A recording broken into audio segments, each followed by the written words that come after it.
Ah bah c'est vous qui avez dit. Non, mais c'est comme ça. Non, c'est sûr que ça marche pas. Je peux enlever le micro si vous voulez. Hein? Je peux enlever le micro ici. Non, c'est sûr que ça marche pas, c'est un micro cravate, il capte pas. Sûr et certain. Je peux enlever le micro, tout le micro, mais ça, la qualité elle doit être.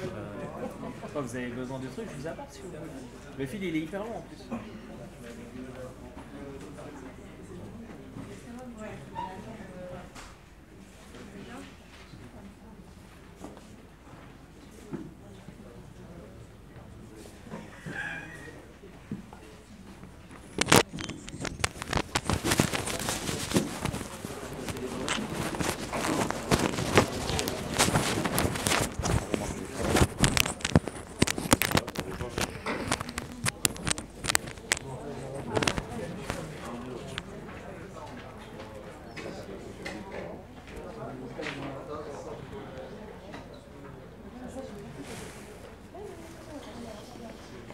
Vous pouvez l'enlever quand vous voulez.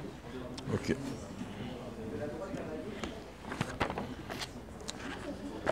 Bien.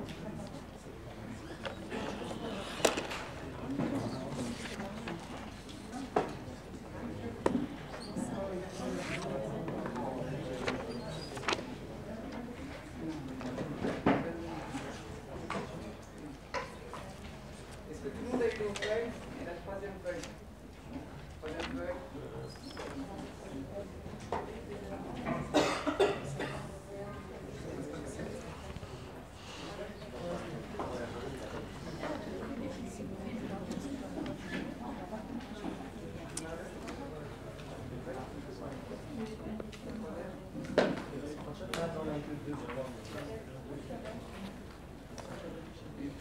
Bien, alors on va commencer.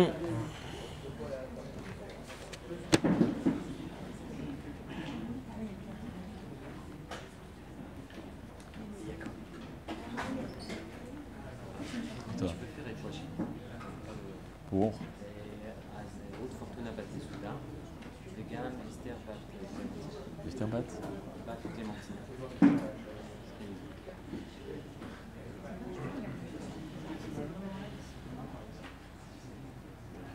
Sur la page.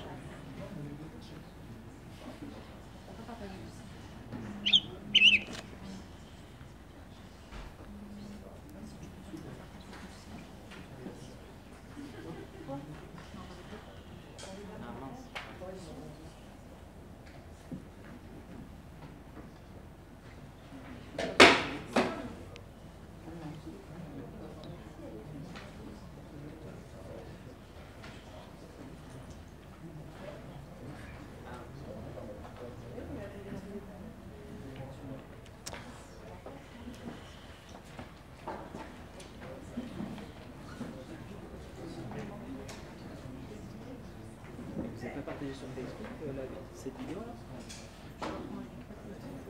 D'accord. Vous pouvez partager sur Facebook la vidéo. Je t'ai envoyé aussi le lien.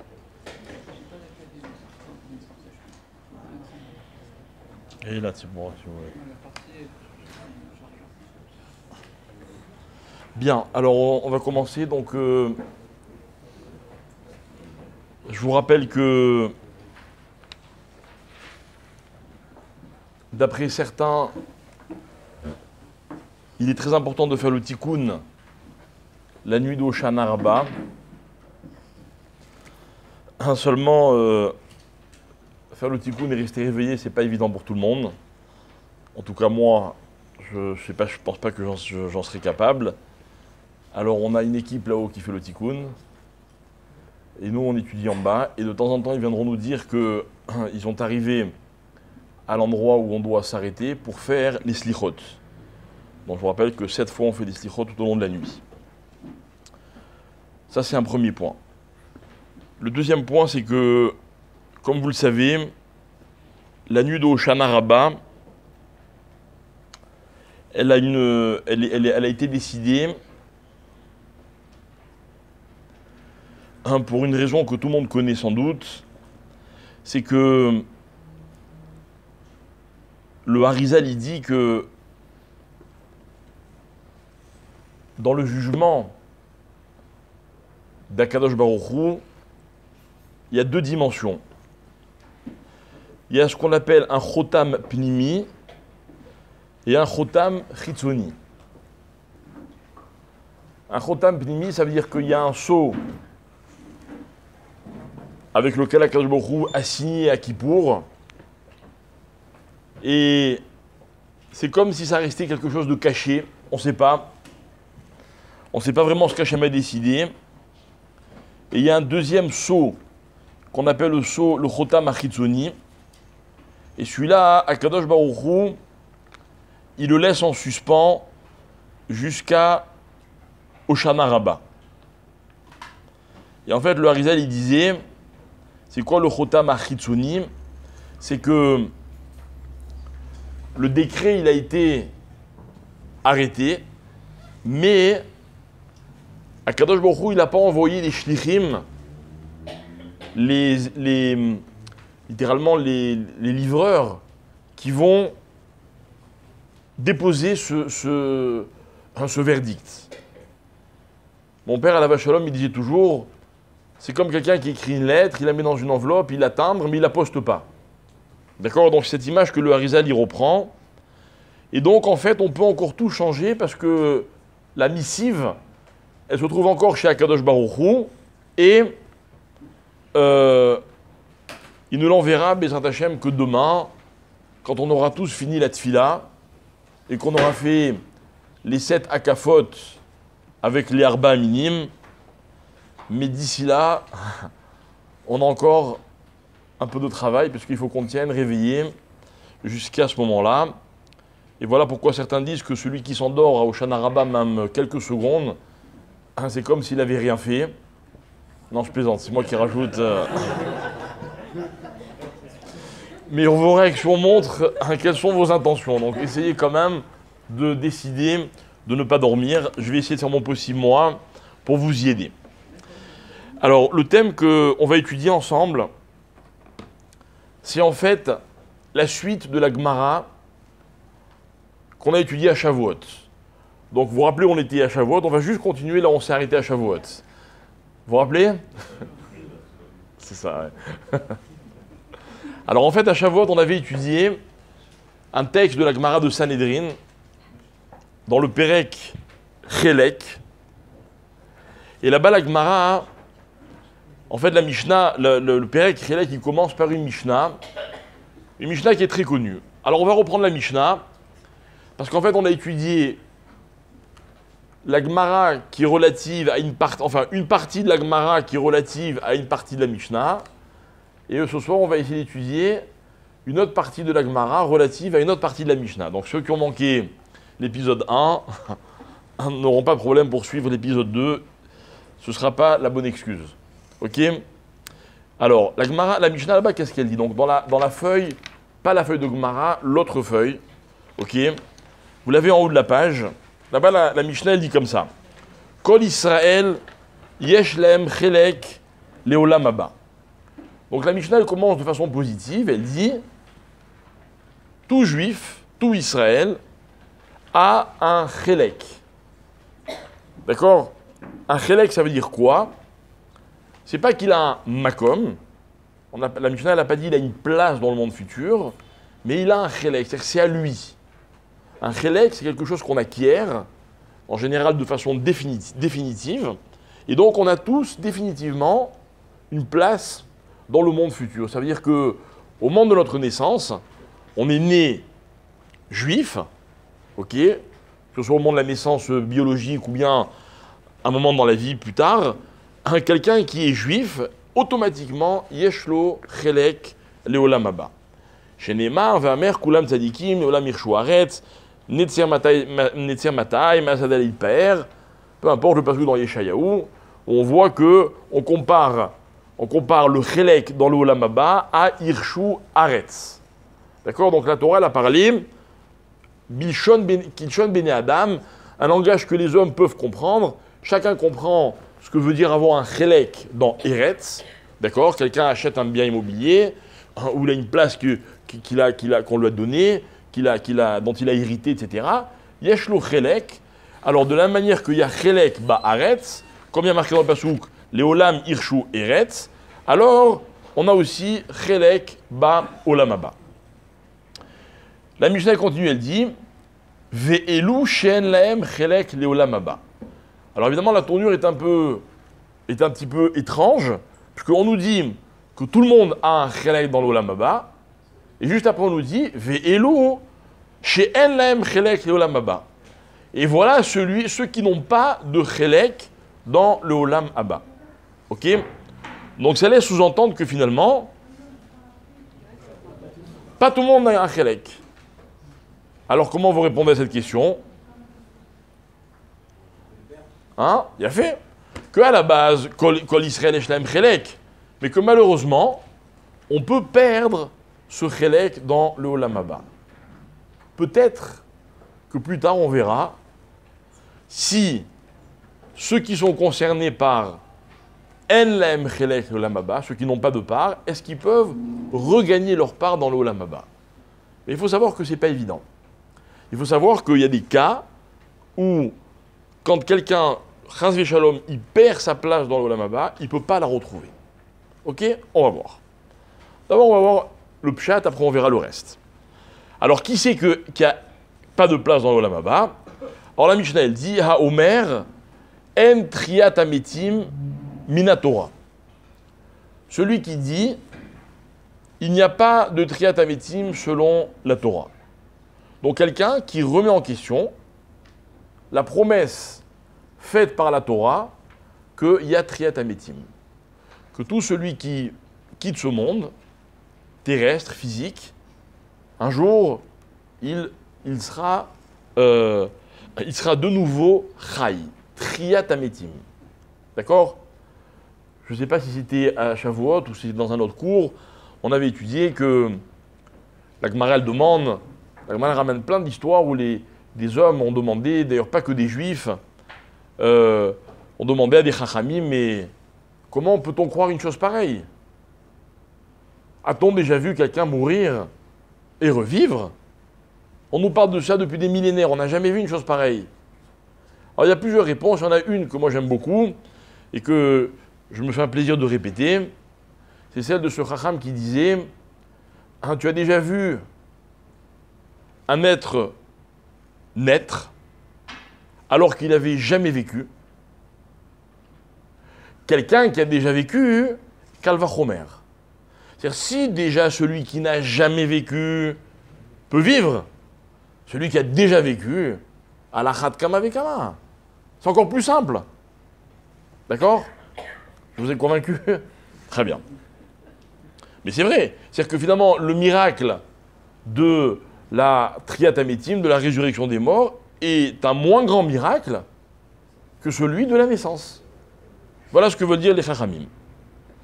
Deuxièmement, la Mishnah continue, elle dit Ve'en Torah mina shamayim. Et celui qui dit que la Torah n'a pas été donnée par Akadosh Baruch Hu, elle n'est pas mina shamayim. Peut-être qu'il va dire que c'est Moshe Rabbeinu qui l'a inventée. Ok? Moi, un jour, j'ai donné un cours, peu importe où, peu importe à qui, et j'avais un auditoire qui était un peu déconnecté. Puis à un moment, j'ai parlé de, je ne sais plus, c'était de Avram Avinu, de Adam Arishon, ou je ne sais plus quoi, et j'ai eu un doute si les gens savaient de quoi je parlais. Alors j'ai dit, vous connaissez l'histoire de, on va dire que c'était Adam Arishon, de Adam Arishon. Alors il y avait une dame qui était en face de moi, enfin ça aurait pu être un monsieur, hein, qui était en face de moi et qui me dit ouais. Enfin chacun il peut inventer les histoires qu'il veut, mais vas-y continue quoi. Donc c'est-à-dire qu'elle était convaincue que c'était une histoire inventée. D'accord? Donc ça c'est celui qui dit En Torah min hashamayim. Attention, il faut que je fasse une petite parenthèse. Toute ressemblance avec des gens que l'on connaît, non mais je suis sérieux. D'accord? Hein, il ne faut pas faire de comparaison. Voilà, moi, cette personne à qui j'ai donné cours, hein, c'était à des Israéliens qui étaient vraiment, qui se disaient complètement déconnectés. Donc, elle m'a dit cette phrase, et il y a eu des débats qui étaient vraiment très, très chauds, quoi. Ça veut dire vraiment, pour moi, c'était douloureux. Douloureux d'entendre des gens à ce point qui ont réussi, c'est mon expression, qui ont réussi à se convaincre que la Torah, c'est des ch'touillottes, c'est des bêtises. Et quelques semaines après, on m'a redemandé un cours dans ce même groupe, et j'ai redonné cours, et tous les gens sont revenus. Alors je me suis bien gardé de leur faire le commentaire que finalement, ils n'étaient pas si déconnectés, quoi. Finalement, quelque part, ça les intéressait quand même s'ils m'ont fait, ils se sont bien, ils ont tâché de me faire sentir le contraire pendant que je parlais. Ok, mais j'ai donc vu que c'est pas ça, Elam Chelek ou Lamaba. On parle de gens qui ont pris une décision. D'accord? Peu importe, on va voir dans la suite de notre shiur, Bezrat Hashem, on va rentrer un peu plus dans les détails. La Mishnah continue, elle dit Ve apikoros. Et le troisième, donc, qui n'a pas de Chelek dans le Olam Haba, c'est le apikoros. C'est quoi un apikoros? On va voir. On a toute la nuit pour essayer de définir ce que c'est qu'un apikoros. Ok? Voilà. Alors ça, c'est la partie de la Mishnah que je voulais qu'on voit ensemble. Donc cette Mishnah, elle commence en disant « On a tous un Chelek dans le Olam Haba. Voici ceux qui n'ont pas de Chelek dans le Olam Haba. » Ok, donc on va voir que quoi? Que dans la vie, Chas v'Shalom, on peut perdre son Chelek dans le Olam Haba. On va dire un mot. Un mot qui va résumer tout ce qu'on a expliqué jusqu'à présent et qui va résumer encore bien plus que ce qu'on a déjà dit. Ce mot, c'est quoi? C'est le mot Emouna. Vous savez ce que c'est la Emouna? Ouais. Vous avez de la chance. La Emouna, c'est une confiance, une conviction. Ok? Donc on a Emouna dans Akadosh Baruch Hu. Mais la Emouna, c'est quelque chose d'extrêmement fragile. Ok?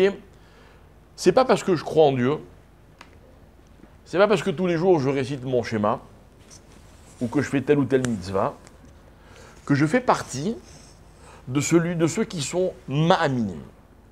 Et moi, ce que je vais essayer de vous démontrer tout au long de notre soirée, c'est que la Emouna, c'est un niveau. Et c'est un niveau qu'on n'a jamais vraiment atteint. Et même s'il nous serait arrivé d'atteindre ce niveau, c'est facile de le perdre, d'en redescendre. D'accord? Donc on va aller très en profondeur de cette notion qui s'appelle la Emouna. Ok? Bien. La Emouna, mes chers amis, elle a été codifiée par les Chachamim. Il y a à ce sujet un certain nombre d'avis, donc il y a une marloquette, notamment entre les Rishonim.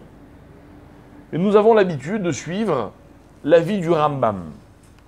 Selon le Rambam, la Emouna repose sur 13 principes. 13 principes qu'on appelle les Shlosh Esre Ikarim. D'accord? Les 13 fondements de la Emouna. Alors le Rambam, il dit comme ça, Are anima amin be'emuna shlema bishlosha asar ikarim shel Torah akdosha. Ok? Je suis ma'amin, donc chaque homme doit dire tous les jours, je suis ma'amin dans les 13... bon, sidour, je suis ma'amin dans les 13 principes, fondements de la Torah akdosha. Donc il y a à la fin de la prière de Shacharit, dans la plupart des Sidourim, il y a ce texte-là, Arianima Mimobashlema. Maintenant, vous savez aussi, par exemple, que le Shabbat, on dit Igdal Elohim Chai. D'accord? Et que Igdal Elohim Chai, c'est un poème dans lequel on reprend les 13 Ikarim. Et c'est malheureux de voir que très souvent les gens, à la fin de la prière du vendredi soir, pensent que dès qu'on a terminé le Shabéar, la prière est finie. Moi, je vais vous raconter mon expérience personnelle. La plupart des vendredis soirs, j'essaie de m'asseoir pour réciter ce texte tranquillement, et les gens viennent me dire Shabbat Shalom. Qu'est-ce que je fais? Je suis mal élevé, ou je dis mes Shlosh Esrei Ikarim. Le Shabbat, on n'a pas l'habitude de dire Ariani Mamin, le texte qu'on dit tous les jours à la fin de la Tfila. Donc voilà pourquoi c'est important de le dire au moins une fois le Shabbat, le vendredi soir. D'autres disent ce texte de Yigdal le matin avant Baruch She'amar. Ok? Bref, en tout cas, il faut le dire. Ok?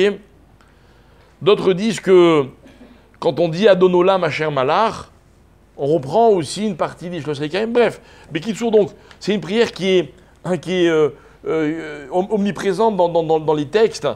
Pourquoi? Parce que ces 13 Ikarim sont les fondements de l'Aïmouna. Ok? Alors on va les voir très très vite. C'est le dernier paragraphe de toujours la même feuille, la première feuille. Et on va le dire très vite et après on y reviendra. Alors le Rambam il les a classés de la façon suivante. Chez Akadosh Baruch Hu, alors là il dit Nimtza ou Mashgiach. Donc il existe, Nimtza. Ou Mashgiach, ça veut dire que c'est lui qui surveille, il assure le fonctionnement du monde. Ve'u Echad, et il est unique. Ve'en lo gouf, ve'en lo dmut hagouf.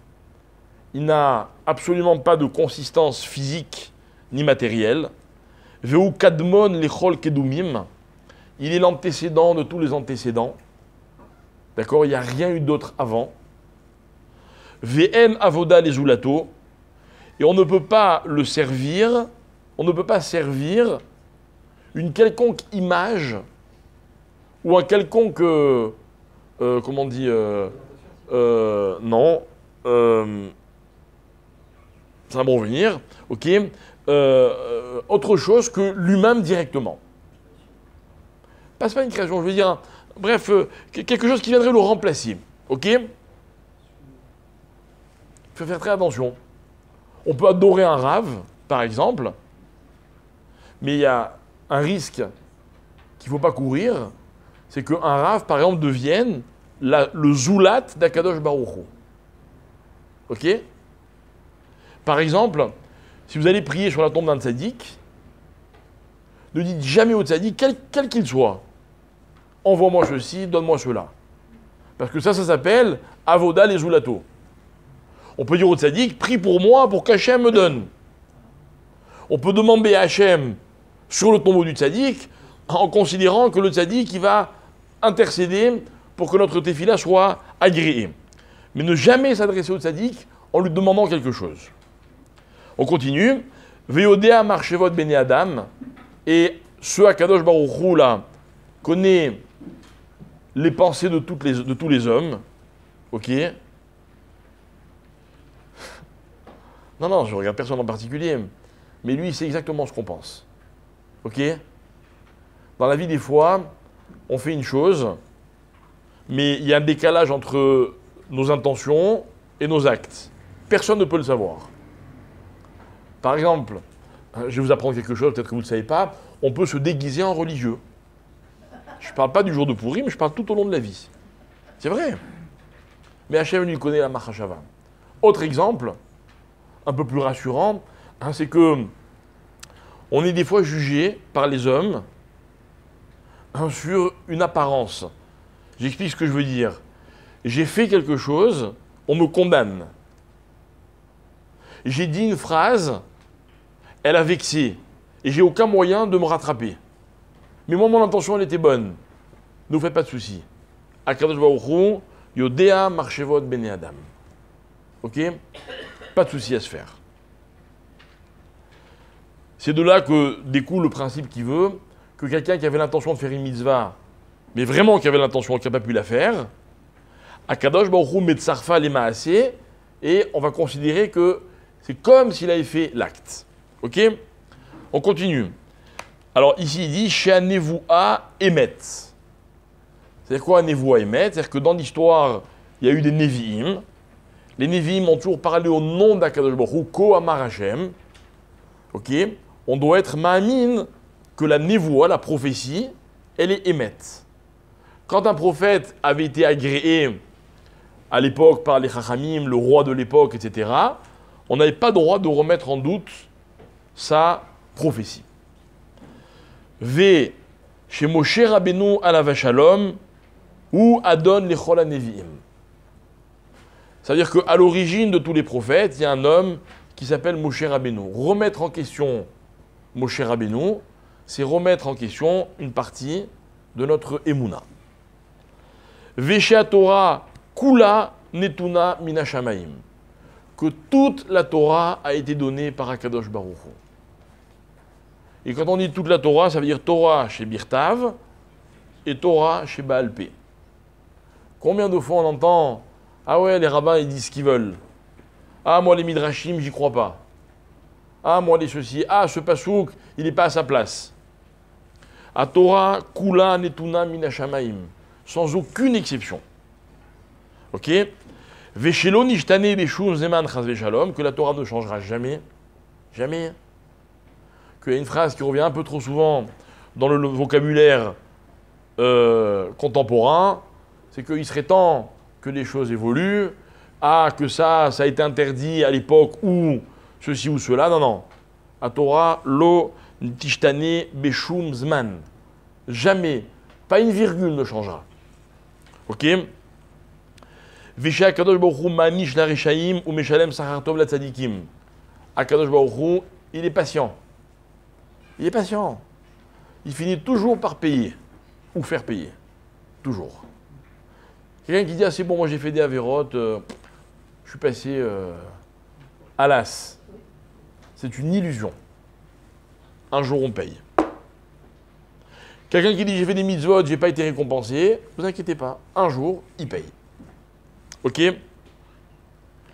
Vesheyavo melech ha-Mashiach. Donc l'un des fondements, c'est la venue du Mashiach. Ça, c'était le cours de Shavuot. Bravo. Vesha metim atidim lichiot. Et que tous les morts, Bezat Hashem, reviendront un jour à la vie. Ok? Voilà, mes chers amis, les Shlosh Esrei Ikarim. Alors moi, pour commencer, j'ai une question à vous poser. Ok? C'est une question qui m'a toujours interpellé. Et on va essayer ce soir, en tout cas dans la première partie, non pas d'y répondre, parce que les vraies questions, elles sont pas... On n'annule pas une question avec une réponse. Vous savez, une question, elle a sa place, et une réponse, elle a la sienne. Et dans la Torah, une bonne question n'est jamais effacée par une bonne réponse. Si je vous demande quelle heure il est et que vous me donnez l'heure, j'ai plus de questions. Ok? Si je vous demande comment tu t'appelles et vous me donnez votre nom, j'ai plus de questions. Ce n'était pas une question. Une vraie question, elle disparaît jamais. Par contre, elle amène des réflexions. Ça veut dire qu'en fait, une question, elle est le moyen de découvrir des choses. Et la réponse, si un jour vous avez posé une question et qu'on y a répondu, et que vous dites j'ai plus de questions, votre question elle était gentille, peut-être belle, mais ce n'est pas une question émette. Une question émette, on n'y répond pas. Prenons un exemple, une question bien connue. Est-ce que Akadosh Baruch Hu, qui connaît l'avenir, sait si je vais faire une mitzvah ou une avéra, ou alors, est-ce que j'ai le choix de faire une mitzvah et une avéra, ou une avéra? D'accord? C'est ce qu'on appelle en hébreu la question de la bechira. Le libre arbitre existe-t-il ou pas? Est-ce que l'après-disposition, ou l'après ce que vous voulez, est déterminante, ou un homme il est libre de faire ce qu'il veut? D'accord? Vous pouvez prendre la question, vous la retourner dans tous les sens. Vous étudiez toutes les réponses, et il y en a des réponses. Hein. Le Rambam, notamment Maïmonide, il a beaucoup planché là-dessus, il a donné des très belles explications. Ok, mais la question, elle reste. c'est une question qui est insoluble. Franchement, demain, on vous pose la question, ok, essayez de donner à l'autre que vous ne cherchez pas à vous débarrasser de lui, mais expliquez-lui que de toute façon, il n'aura pas de réponse. Ok?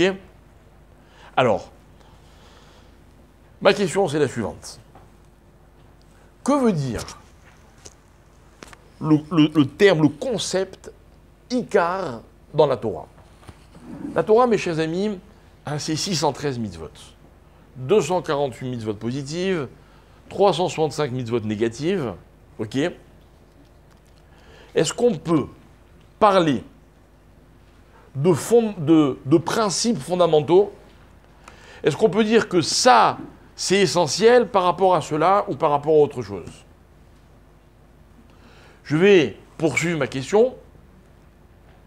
Tout le monde sait que parmi les avérotes, il y a des avérotes qui sont plus graves que d'autres. Ok? Mais, si par rapport à Hachem, j'ai fauté, qu'est-ce que ça change? Petite faute ou grande faute?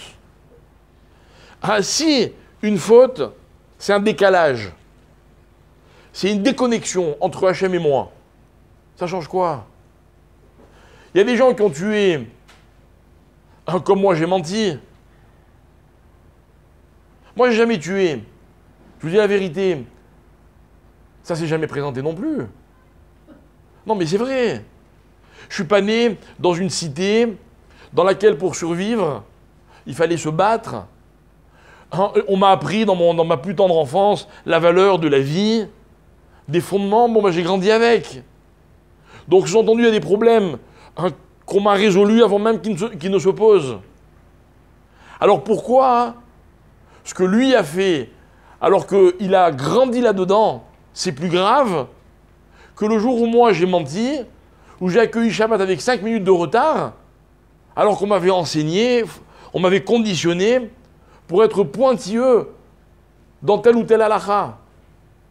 C'est-à-dire comment peut-on établir une échelle des valeurs pour considérer que telle chose est plus grave que telle autre chose, ou alors qu'elle est essentielle par rapport à autre chose. Donc, je m'interroge sur le sens de la notion de Ikar. Comment il peut y avoir un Ikar? J'ai fait un cours il y a quelque temps dans lequel on a expliqué ce que c'est Ikar et Tafel. Dans la vie, c'est toujours comme ça. Il y a toujours un Ikar et un Tafel. Vous savez ce que c'est Ikar et Tafel? Je vais vous donner un exemple. Vous passez à table, ok, et vous avez une envie folle de saumon fumé. D'accord? Alors vous dites, bien, je vais me prendre un petit saumon fumé sympathique, ou une petite Adam Root, d'accord, une petite tranche de boutargue, ok, mais pour qu'elle passe bien, je vais la mettre sur un cracker avec un peu de ce que vous voulez, d'accord? Bien. Alors vous avez devant vous le petit canapé, là, vous voyez, le petit cracker. Quel bracha on fait sur un cracker? Maisonnote. Et le petit saumon, quel bracha on fait sur le saumon? Chez Akol. Vous faites quoi comme bracha? Ou chez Akol? Elle est où la réponse? La réponse, elle est dans ce qui est Ikar et ce qui est Tafel. C'est comme ça. D'accord? Je vais plus loin. Vous savez qu'est-ce qui fait la différence entre nous tous et tous ceux qui sont ailleurs? J'explique mon intention, ma pensée. Qu'est-ce qui fait que les hommes sont tous différents les uns des autres? Voilà, on est là, ok, on a tellement de points communs. Ce soir, c'est au Shana Rabbah. Pour la plupart d'entre nous, on fait Shabbat, on mange kasher. Même ceux qui n'y arrivent peut-être pas, bon, mais en tout cas, pour eux, c'est très important. Ils espèrent y arriver un jour. Ok? On a une tradition. On a des objectifs. Ils sont très proches, nos objectifs. C'est quoi qui fait qu'on est tellement différents les uns des autres? Vous savez, quand vous voulez insulter quelqu'un, la meilleure façon, c'est de lui dire, bon, de toute façon, toi, tu ressembles à tous les autres. C'est terrible. Je ne veux pas ressembler à tous les autres. Et pourtant, je ressemble à tous les autres. Donc, je n'ai pas besoin de perdre mon temps à vous expliquer qu'est-ce que nous avons en commun. Ce qui est plus intéressant, c'est de définir qu'est-ce que nous avons qui n'est pas en commun. Et la réponse est là, écoutez bien, c'est facile de la dire, beaucoup plus difficile de l'intégrer, en tout cas de trouver les différences. Ok? La vraie différence entre les hommes, c'est ce que chacun considère comme étant Icar et ce que chacun considère comme étant Tafel. La définition que nous avons de ce qui est essentiel et la définition de ce que nous avons de ce qui est accessoire. Vous voulez que je donne un exemple? Pas méchant, je mets mal à l'aise personne. En tout cas, ce n'est pas mon intention. Ok? Prenons quelqu'un, par exemple, il étudie la Torah. Il étudie la Torah, on va dire, 5 heures par jour. C'est bien 5 heures par jour? Pas mal. C'est à part prier, toutes les mitzvot qu'il y a à faire, 5 heures par jour, il étudie la Torah. Et 5 heures par jour, il va travailler. Et il trouve un équilibre parfait. Quelqu'un, sa vie, elle est organisée, elle est structurée, magnifique. Ok? Et à côté, j'ai quelqu'un qui étudie la Torah 5 heures par jour et qui travaille 5 heures par jour. Est-ce que c'est les mêmes? Alors, on va essayer de voir qu'est-ce qui peut faire la différence. Qu'est-ce qui peut faire la différence? La différence, ça va être la suivante. Qu'est-ce qui est Icar et qu'est-ce qui est Tafel? Vous avez des gens qui travaillent. Travaillent parce qu'il faut travailler. Ok?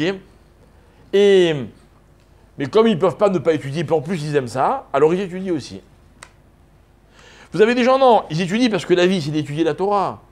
Mais bon, comme ils sont obligés d'aller travailler, alors ils vont aussi aller travailler. Alors comment ça se voit, ça? Mais encore une fois, on n'est pas là pour juger les uns ou les autres. Ça, c'est très personnel. Très personnel.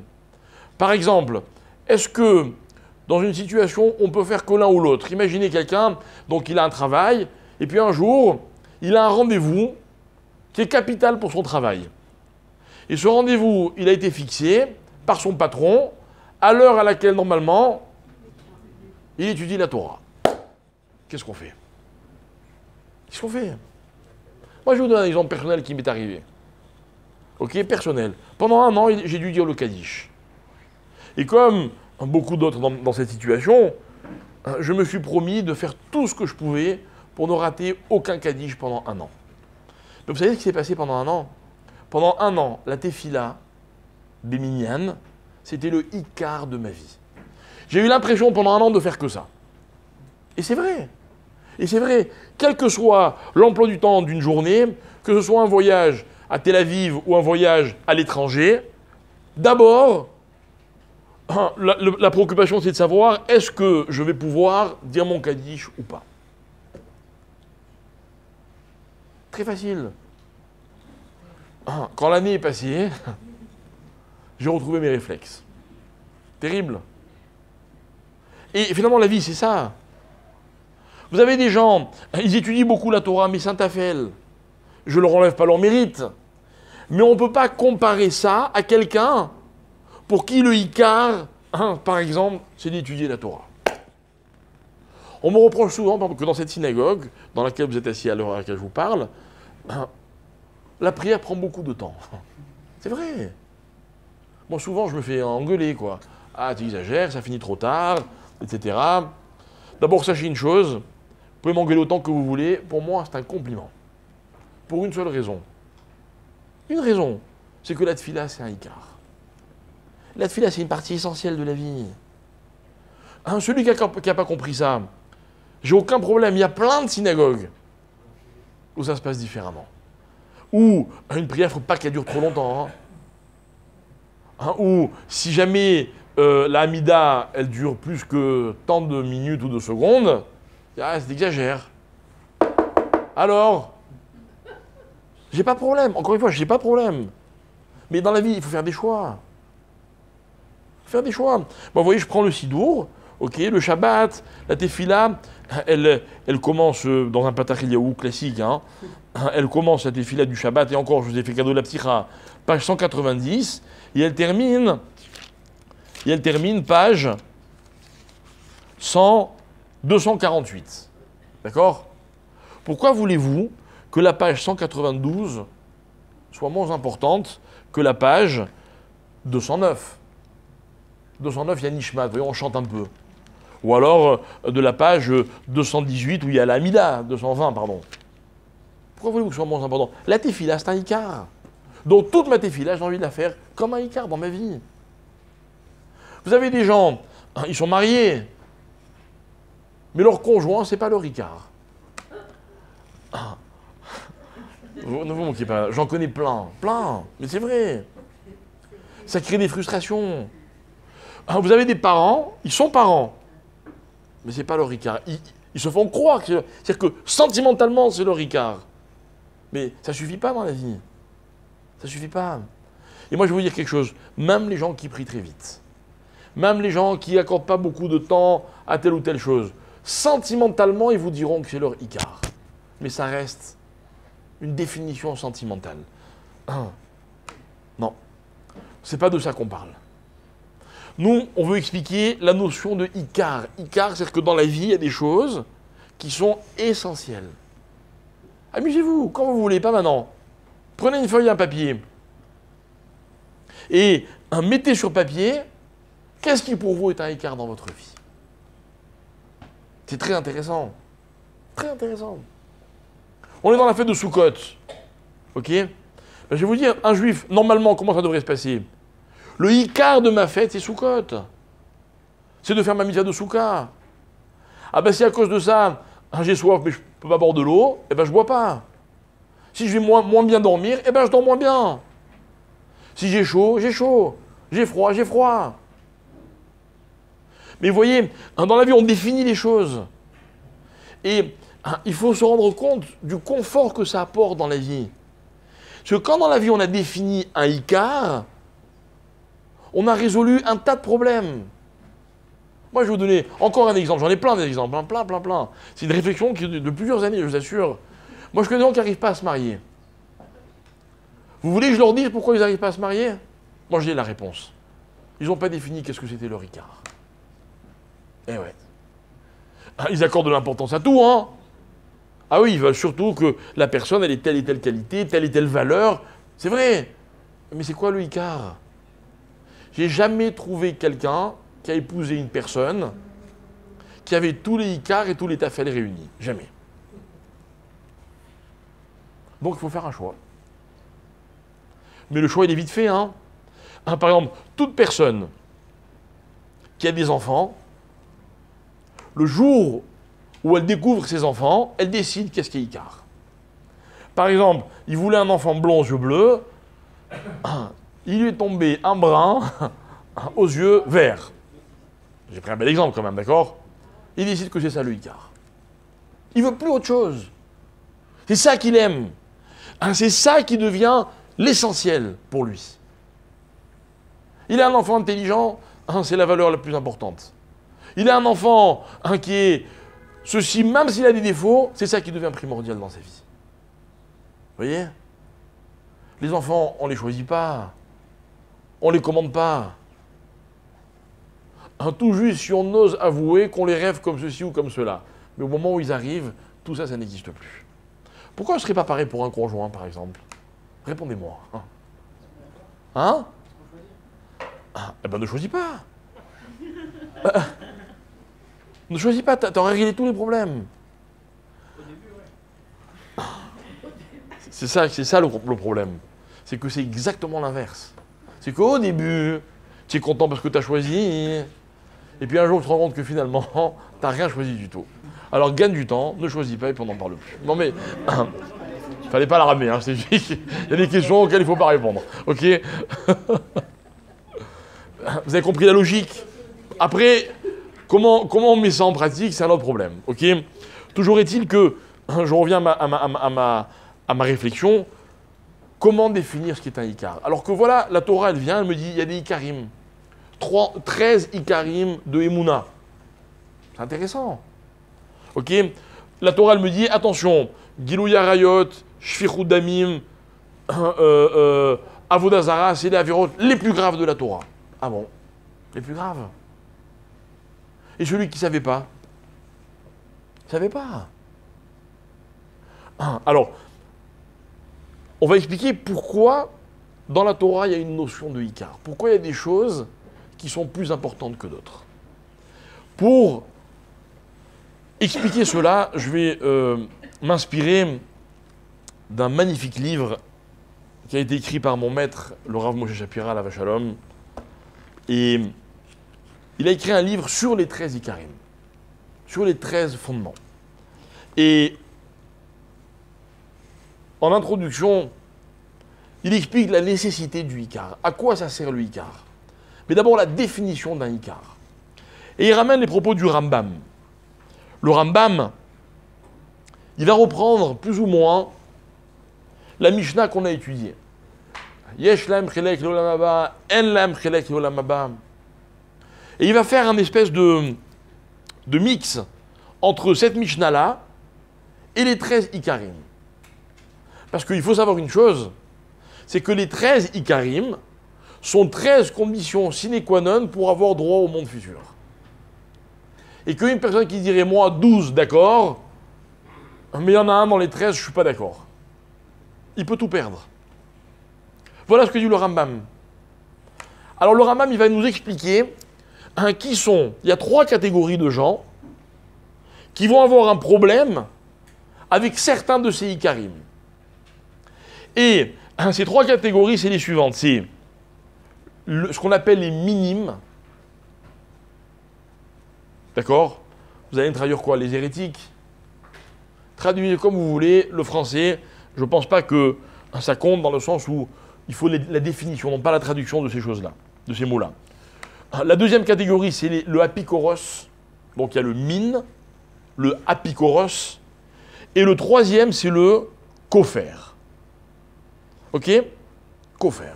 Kofer, c'est celui qui renie. On va voir. Ce serait trop facile. Alors regardez ce que dit le Rambam. Donc le deuxième texte, toujours de la même page. Chamisha hem anikraim minin. Il y a 5 personnes que l'on appelle les minimes.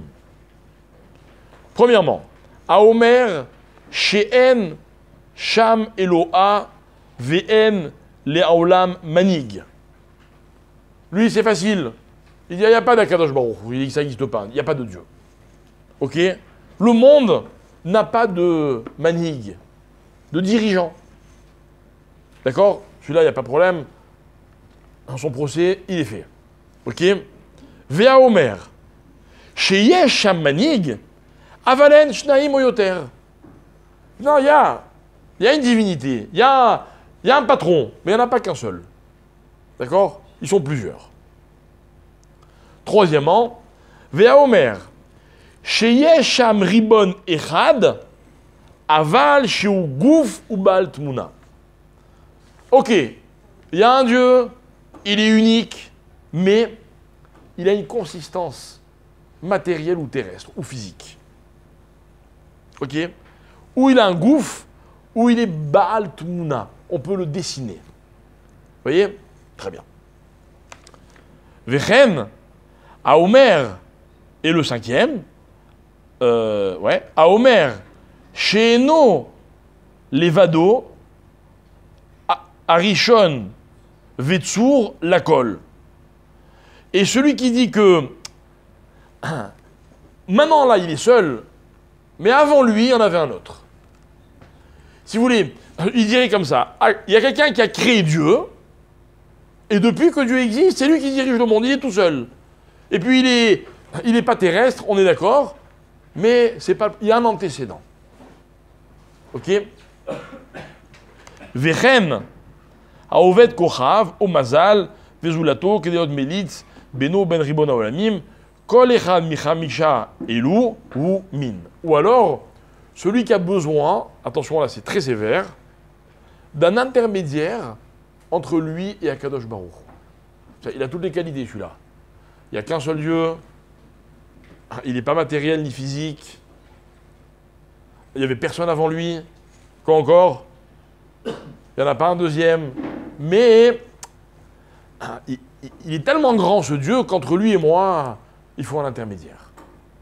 D'accord? Ok? Donc ça c'est la définition de min.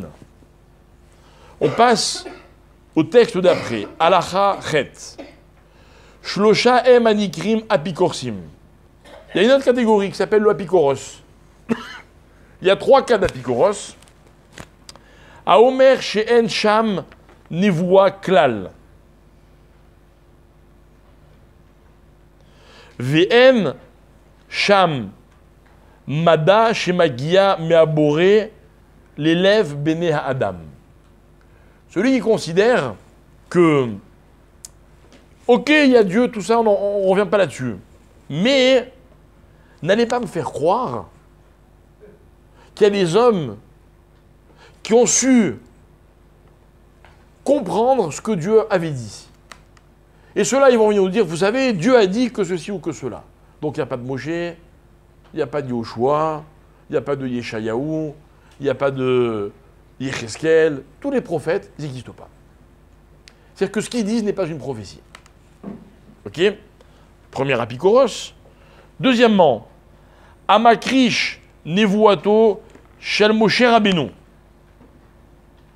Celui qui est d'accord qu'il y a eu des prophètes, mais Moshe quand même, c'est trop. Moshe, quoi? Il a rédigé la Torah, il est monté sur le mont Sinaï, 40 jours, 40 nuits, sans manger, sans dormir. De qui on se moque? Et Dieu l'a dicté la Torah, il est descendu une Torah qui a été écrite par Dieu. Non, ça j'y crois pas. Ou bien encore, Vea Omer she'en abore yodea maase bene Adam, celui qui considère que Akadosh Baruch Hu ne connaît pas l'intention ou les actes que les hommes vont faire. Ok? Ça, c'est un apikoros.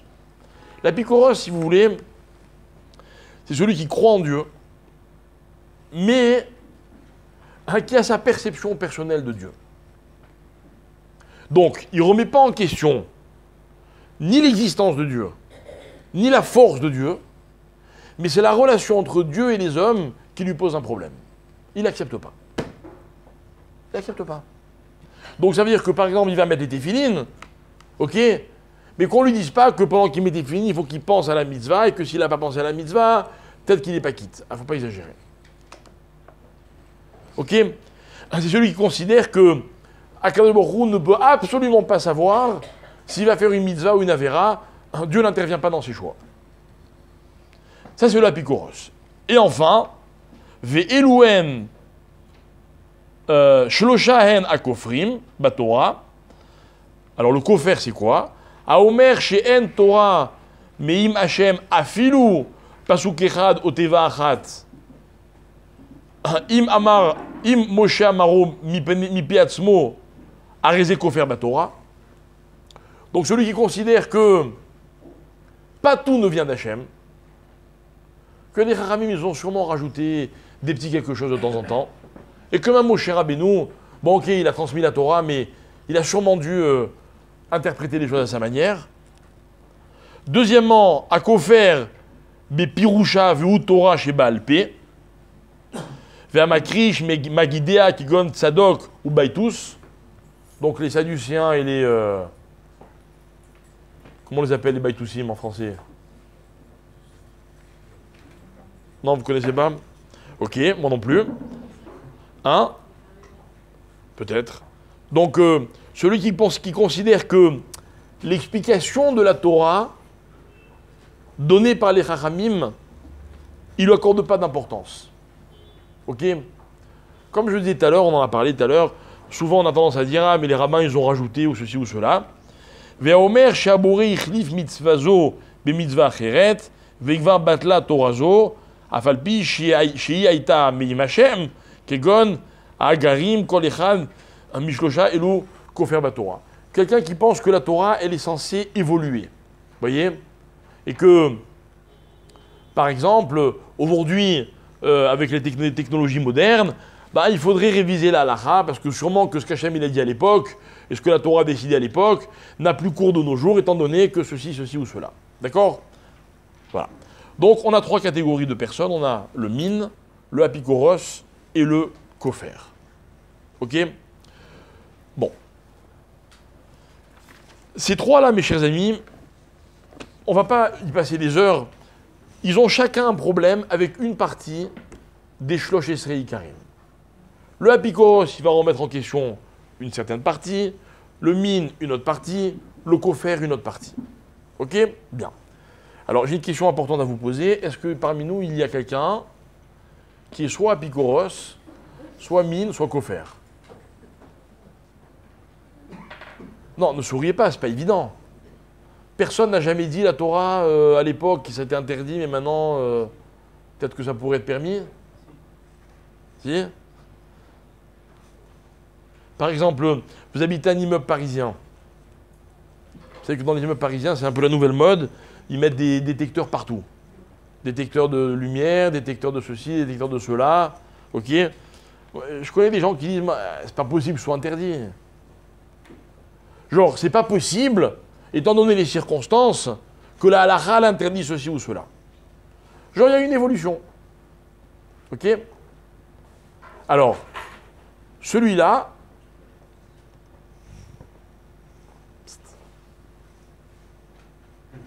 Hein? Donc, tu aurais dû me demander avant. Donc attention, parce que la limite, elle peut être très vite franchie. D'accord? Bien. Mais je suis convaincu qu'il y a ici personne qui voudrait, ou qui sciemment, dit ben moi je me range dans telle catégorie, ça ne me dérange pas, oui je suis un peu apikoros, je suis un peu mine, je suis un peu kofer. Mais ce que je voulais vous démontrer, c'est que c'est un problème qui n'est jamais réglé. D'accord? Et en fait, ce problème, il n'est jamais réglé. Pourquoi? Parce que la façon dont Dieu a créé l'homme fait que la personne va toujours essayer de se positionner pour définir qu'est-ce qui est Icar et qu'est-ce qui n'est pas Icar. Et je vous demande de bien me suivre parce que là, on arrive au cœur du problème. C'est que, si vous m'avez bien compris, tout apikoros n'a pas renié l'existence de Dieu. Tout mine n'a pas rejeté en bloc les principes fondamentaux de la Torah, et encore moins le kofer. Mais à un moment ou un autre, il y a une notion de Icar que ces personnes vont oublier de considérer comme un Icar. Alors, halakha lemaaseh, concrètement, ça veut dire quoi? Ça veut dire quoi? Alors écoutez bien. Par rapport à ces trois personnages, il y a trois notions qui sont assez connues, qui sont la structure même de la constitution de l'homme. L'homme est constitué, je ne vous l'apprends pas, je suis sûr que vous le savez, de trois notions qu'on appelle le moar, le lev et le kaved. En français, l'esprit, le sentiment et l'action. Le siège de l'intelligence de l'esprit, c'est le cerveau, moar. Le cœur, c'est le siège de tous les sentiments. Et le kaved, il est considéré par les Chachamim comme étant le siège de l'impulsion matérielle dans la démarche d'un homme. Pourquoi? Parce que le kaved, c'est le sang, etc., etc., peu importe. Là aussi, je ne voudrais pas trop m'étendre. Écoutez bien. Écoutez bien. Moar, lev, kaved. Les initiales, c'est quoi? C'est Meler. Meler. L'homme, il a été constitué de façon à être roi. Roi de qui? De lui-même. C'est-à-dire de se maîtriser. Je suis censé régner sur moi-même. C'est-à-dire quoi, régner sur moi-même?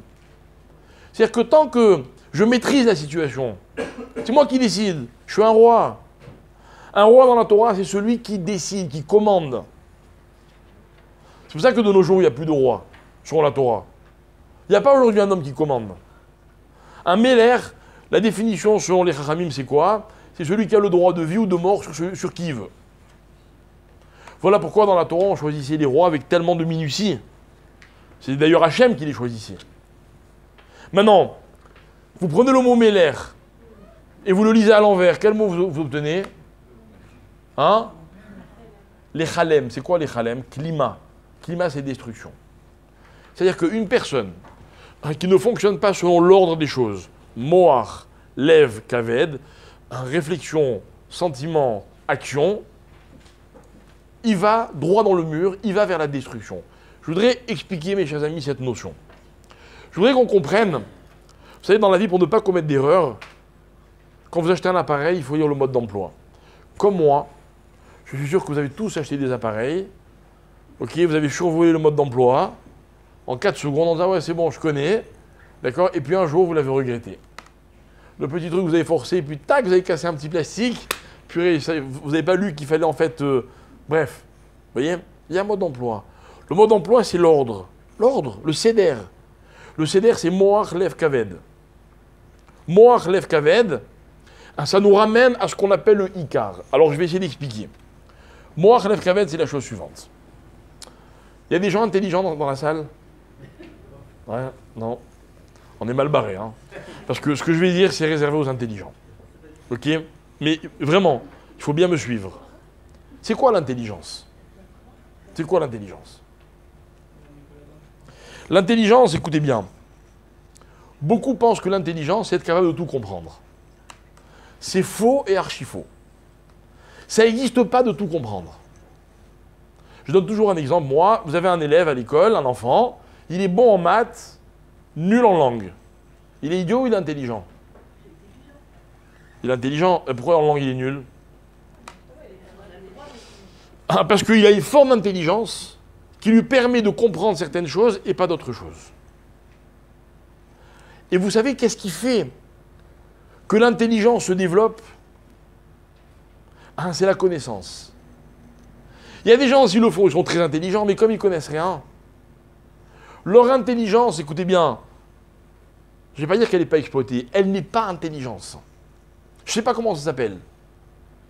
Mais l'intelligence, c'est celui qui intègre des données. Rappelez-vous la définition du mot chokhma selon Rashi. Celui qui sait grâce aux autres. Paracha de Kitissa. Il apprend des autres. Moi, je vais vous dire, comme vous, tout ce que je sais, je le dois à d'autres. Ils me l'ont appris. Ils me l'ont dit, ils l'ont écrit. Peu importe comment. Mais je le sais grâce à eux. Donc finalement, mes capacités intellectuelles, elles sont conditionnées par, dans ma vie, ce que j'ai eu la chance d'apprendre. Et si vous m'apprenez tordu, je comprendrai tordu.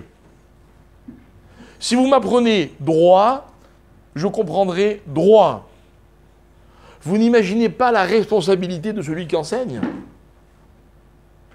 Toute personne normalement constituée qui enseigne, surtout la Torah, sa seule chance, c'est de demander à Kadosh Baruch Hu de l'aider à enseigner correctement. Et tout dépend de cela. Pourquoi? Parce que celui à qui on n'a pas enseigné correctement, écoutez bien, ne pourra pas comprendre correctement. Donc moi, je me trouve dans une salle et j'ai en face de moi des gens qui ne savent pas ce que c'est que la Torah. Et je leur dis, vous connaissez l'histoire de Adam? Et qu'est-ce qu'ils me répondent? Ouais, tout le monde peut inventer ce qu'il veut. Il est où le problème? Le problème, il est qu'ils ont été conditionnés. Qu'on leur a appris que la Torah, c'est des bêtises. Je fais quoi, moi, avec ça? Quelle chance j'ai, en 1 heure de cours, de leur démontrer que la Torah, c'est intelligent? Combien de chances j'ai? 0. 0. Pourquoi? Parce que le moach, il ne fonctionne pas comme un moach normal. Donc il va falloir que je reprenne à 0 et que j'enseigne à ces personnes le bon derer, c'est-à-dire une perception intellectuelle correcte, sans défaut, sans défaillance. Mais c'est un travail, mes chers amis. C'est un travail. Moi, je vous le dis, hein, quand vous choisissez vos rabbinim, soyez très vigilants. Très vigilants. Moi, je vous dis franchement, j'en parle, je veux vexer personne. Ok? Mais des fois, je suis très embêté d'apprendre que telle personne donne un cours de ceci, telle personne donne un cours de cela. Vous savez, moi, je vais vous raconter quelque chose. Un jour, je devais donner un cours quelque part et j'étais un peu en retard. Ça arrive, ok? Ça arrive à tout le monde, hein? Et comme j'étais en retard, quelqu'un d'autre, pour combler un vide, d'accord, a commencé un cours. Maintenant, j'arrive et je vois une personne que je connais bien, hein, parce qu'il n'est pas du tout rave, en train de parler. Je dis, bon, il doit en train de raconter quelque chose, etc. Et je tends l'oreille et je l'entends parler de notions de Kabbalah, de Chassidout, de choses d'une extrême profondeur. Je vous dis la vérité, j'étais dégoûté. Je n'avais qu'une envie, c'était de faire demi-tour et de repartir. Si ce n'était pas que j'aurais puni l'audience, c'est ce que j'aurais fait. Mais moi, je vais vous dire quelque chose.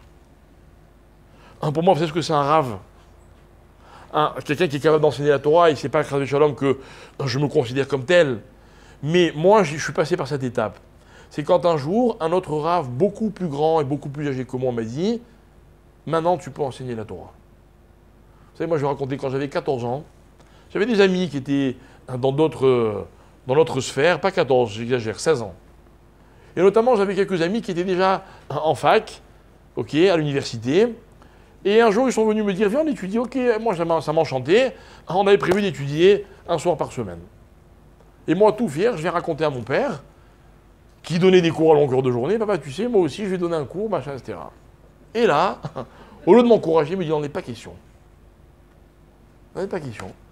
Je dis, mais pourquoi? Bref, il me sort des arguments. Et en fait, je comprends à travers ce qu'il me dit. Il me dit, mais pour qui tu te prends? Qui t'a dit que tu es capable de donner des cours? Et la vérité, finalement, il m'avait laissé, mais en me donnant des conditions très strictes. Et je ne le remercierai jamais assez. Pourquoi? Parce que il faut l'autorisation. À cause de quoi? À cause du problème de moire. C'est que dans la vie, si on apprend tordu, eh ben après on comprend tordu. Si à quelqu'un on a enseigné que l'essentiel de la Torah, c'était par exemple quoi? Vous avez donc qui vous disent, ah ben tu sais, l'essentiel, c'est l'intention, c'est pas l'acte. C'est marqué nulle part dans la Torah, ça. Hein? Nulle part. Mais les gens, ils adorent dire ça. Et le problème, c'est que quelqu'un à qui on a enseigné cette chose-là, pour la changer, il y a un boulot monstre. Un boulot monstre. Mais attendez, ce n'est qu'une petite partie du problème, parce que là, je suis à Moire. Attendez que j'arrive à Lève, vous allez voir. Vous allez voir.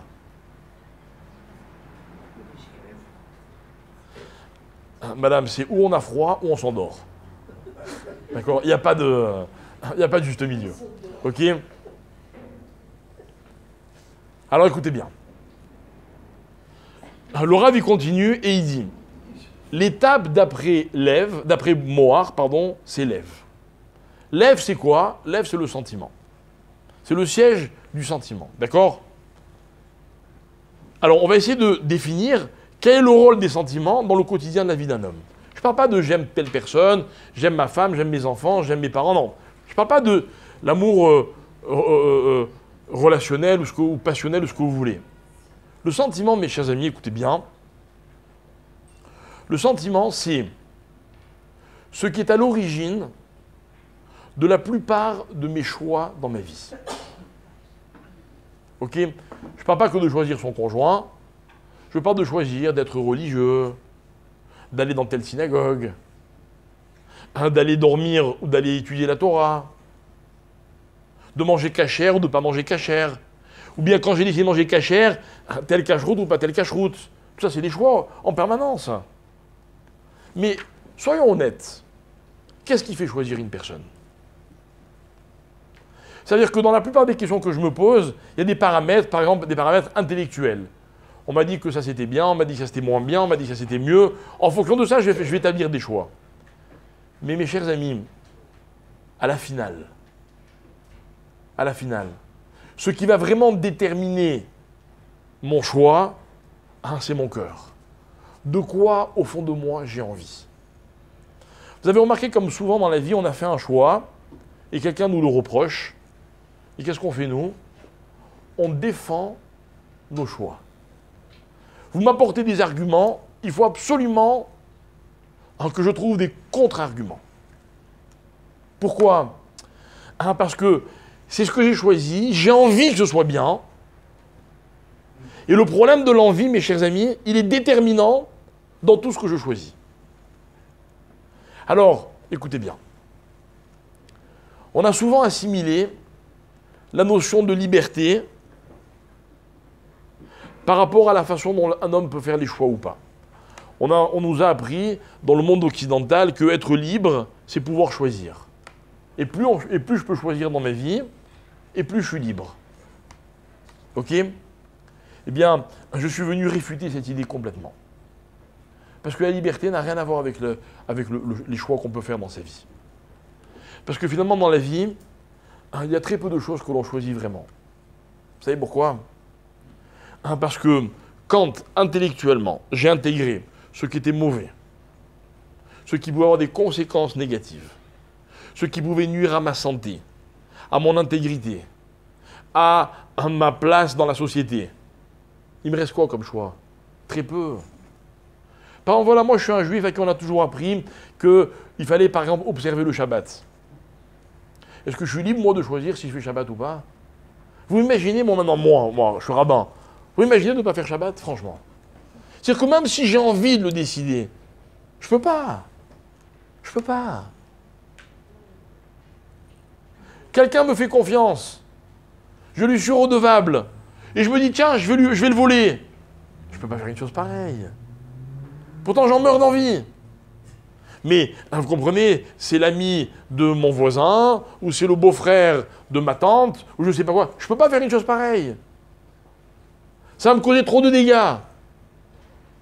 Imaginez que moi, maintenant, j'ai envie de prendre ma voiture, d'aller sur l'autoroute, la 1, là, qui va sur Tel Aviv, vous savez, c'est qui est toujours encombré, et d'aller à contresens. J'ai envie.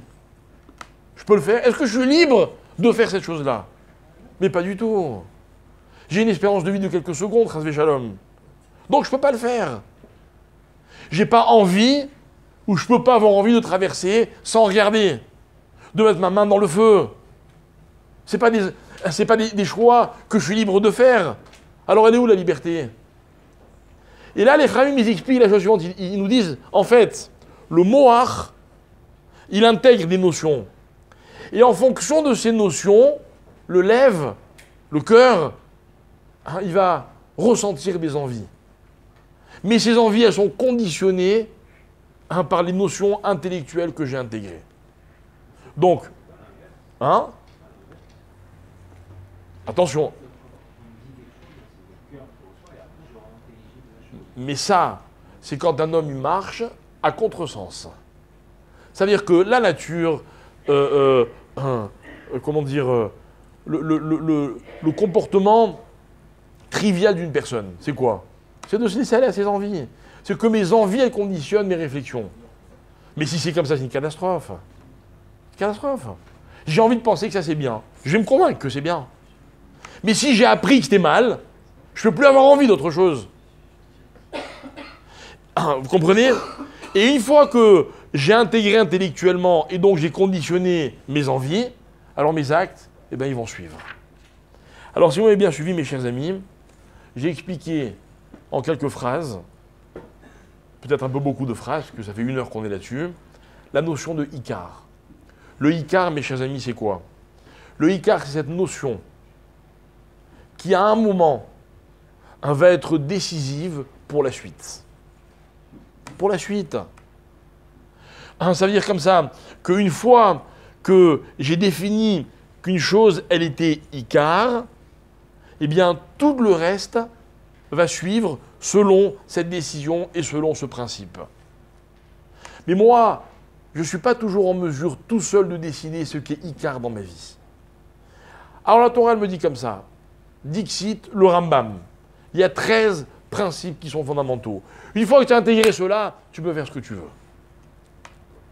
Si tu as intégré ces 13 fondements, tu ne pourras jamais te perdre.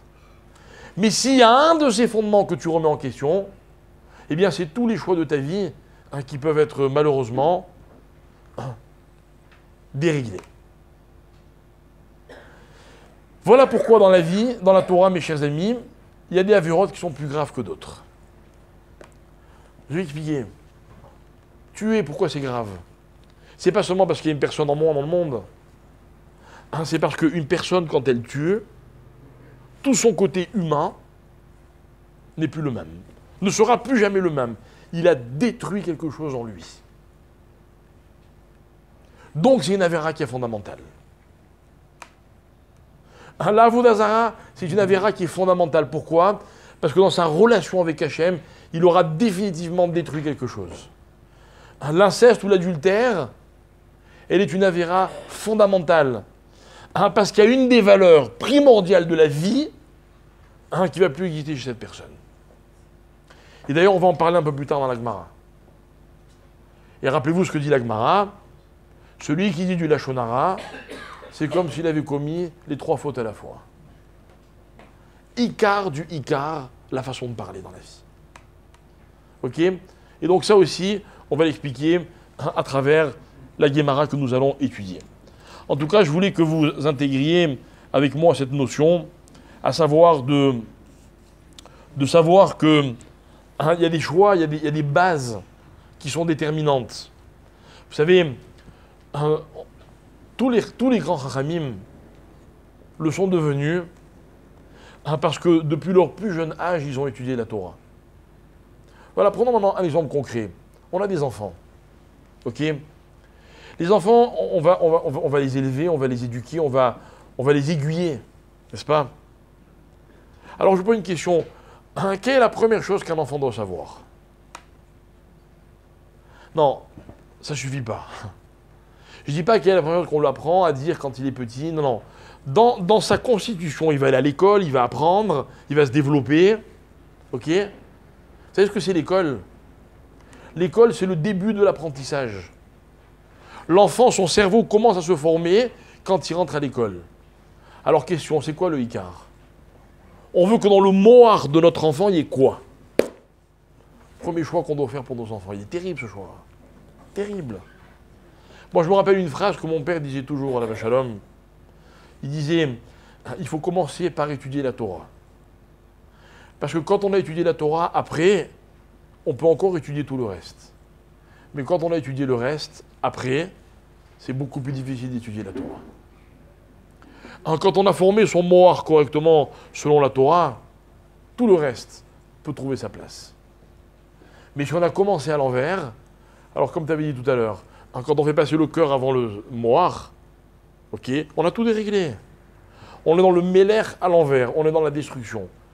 Mais la destruction de quoi? Des capacités dont dispose un homme avant qu'il ne les exploite. D'accord?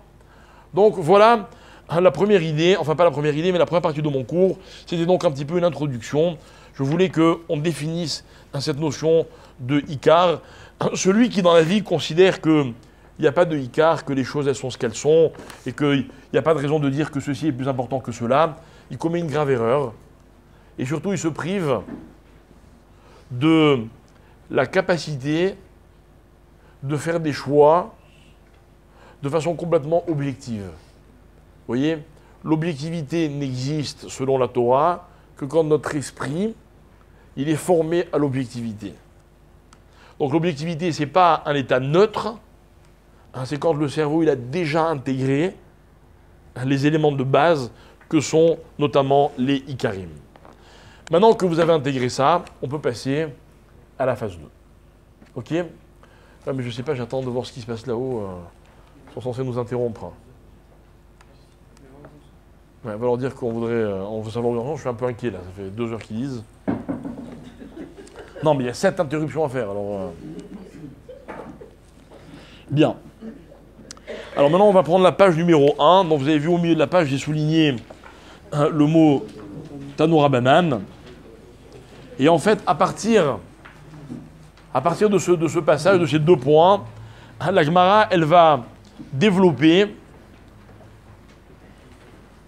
la phrase de la Mishnah qui disait Ve'en Torah mina shamayim, que la Torah ne vient pas du ciel. Donc la Gemara maintenant, elle va rentrer dans les détails. Ok? Tanoura Banan. Alors, les Chachamim ont enseigné. Donc, on part d'abord d'un pasouk, dans Bamidbar. Ok, vous l'avez dans la marge tout en bas de la page. Kidvar Hashem Baza, Bamidbar Tedvav Lamed Aleph.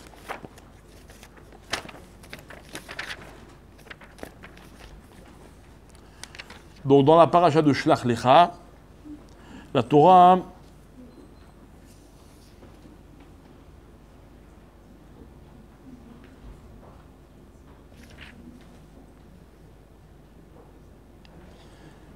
elle dit la chose suivante.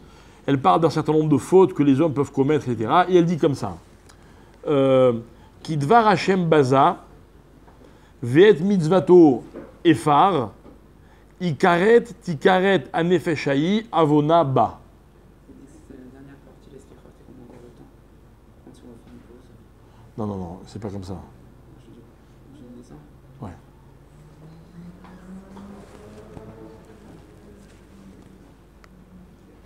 Donc, regardez ce passouk, ce qu'il dit. Ki dvar Hashem baza, car la parole d'Akadosh Baruch Hu, il a dénigré. Un ve'et mitzvato efar. Donc, pareil, pour la mitzvah d'Hashem, il a dévalorisé. Hikaret, tikaret, anefeshayi, avona ba. Dans ce passouk, mes chers amis, la Torah nous enseigne la notion de karet. Vous savez ce que c'est que karet? Le retranchement. Ok. Alors, sans rentrer dans les détails de ce que c'est que cette sanction prévue par la Torah, en tout cas, c'est là qu'on en fait mention. On en fait mention à propos de celui qui dénigre la parole d'Akadosh Baruch Hu. Vous voyez, on ne parle pas d'une faute particulière, spécifique, on parle de celui qui dénigre la parole d'Akadosh Baruch Hu. Alors, Gemara va expliquer qui est celui qui dénigre. Tano Rabanan, qui dvar Hashem baza, ou mitzvato efar, ikaret, ze, aomer en Torah min hashamayim. C'est celui qui dit que la Torah ne vient pas du ciel. Ok? Mais par exemple que c'est Moshe Rabbeinu lui-même qui l'a inventé. Davar acher, ki dvar Hashem baza, ze apikoros. En fait, là on parle du apikoros. On va faire une interruption, on fait les premières stichotes. On est en plein Zohar. Ah, C'est dans les Teilim. ah, bah, Donc t'as le temps. On a le temps. mais une seconde. Donc après, je vais m'interrompre tous les 5 minutes. Ah bah oui, parce qu'il y a des passages précis. D'accord, alors rien. on respecte votre ordre. Ok, d'accord, très bien. Fais une pause là. Tu vois. Ça va? Non, il est tôt encore, on vient de commencer. On reviendra pour les sérotes. Non, mais on va vous rejoindre avant.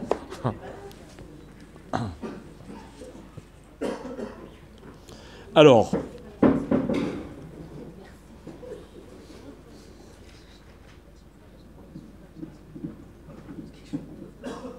Elle est où la télécommande d'ici?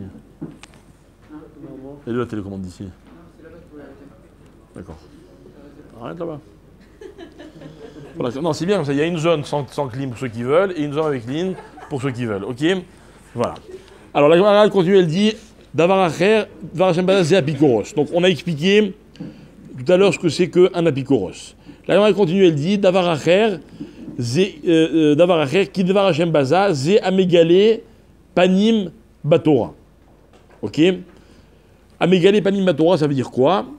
Alors la Gemara va expliquer tout de suite. La Gemara dit Ve'et mitzvato efar, ze amefer berit basar. Alors la Gemara va donner des exemples très précis. Ok? Premier avis, celui qui est mefar berit basar. C'est quoi mefar berit basar? C'est quoi berit basar? La brit mila. Bravo. Donc quelqu'un qui dit à moi la brit mila, ça m'intéresse pas, je fais pas cette mitzvah là. Ok? Vous connaissez des gens qui ne font pas la brit mila? Ouais?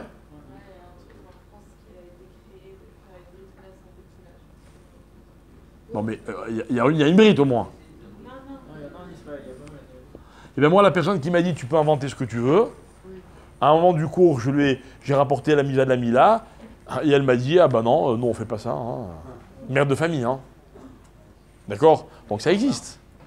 Ça existe, mais eux ils savent pas la gravité de la chose. Eux, ils ont un autre statut. C'est des gens à qui on n'a rien appris.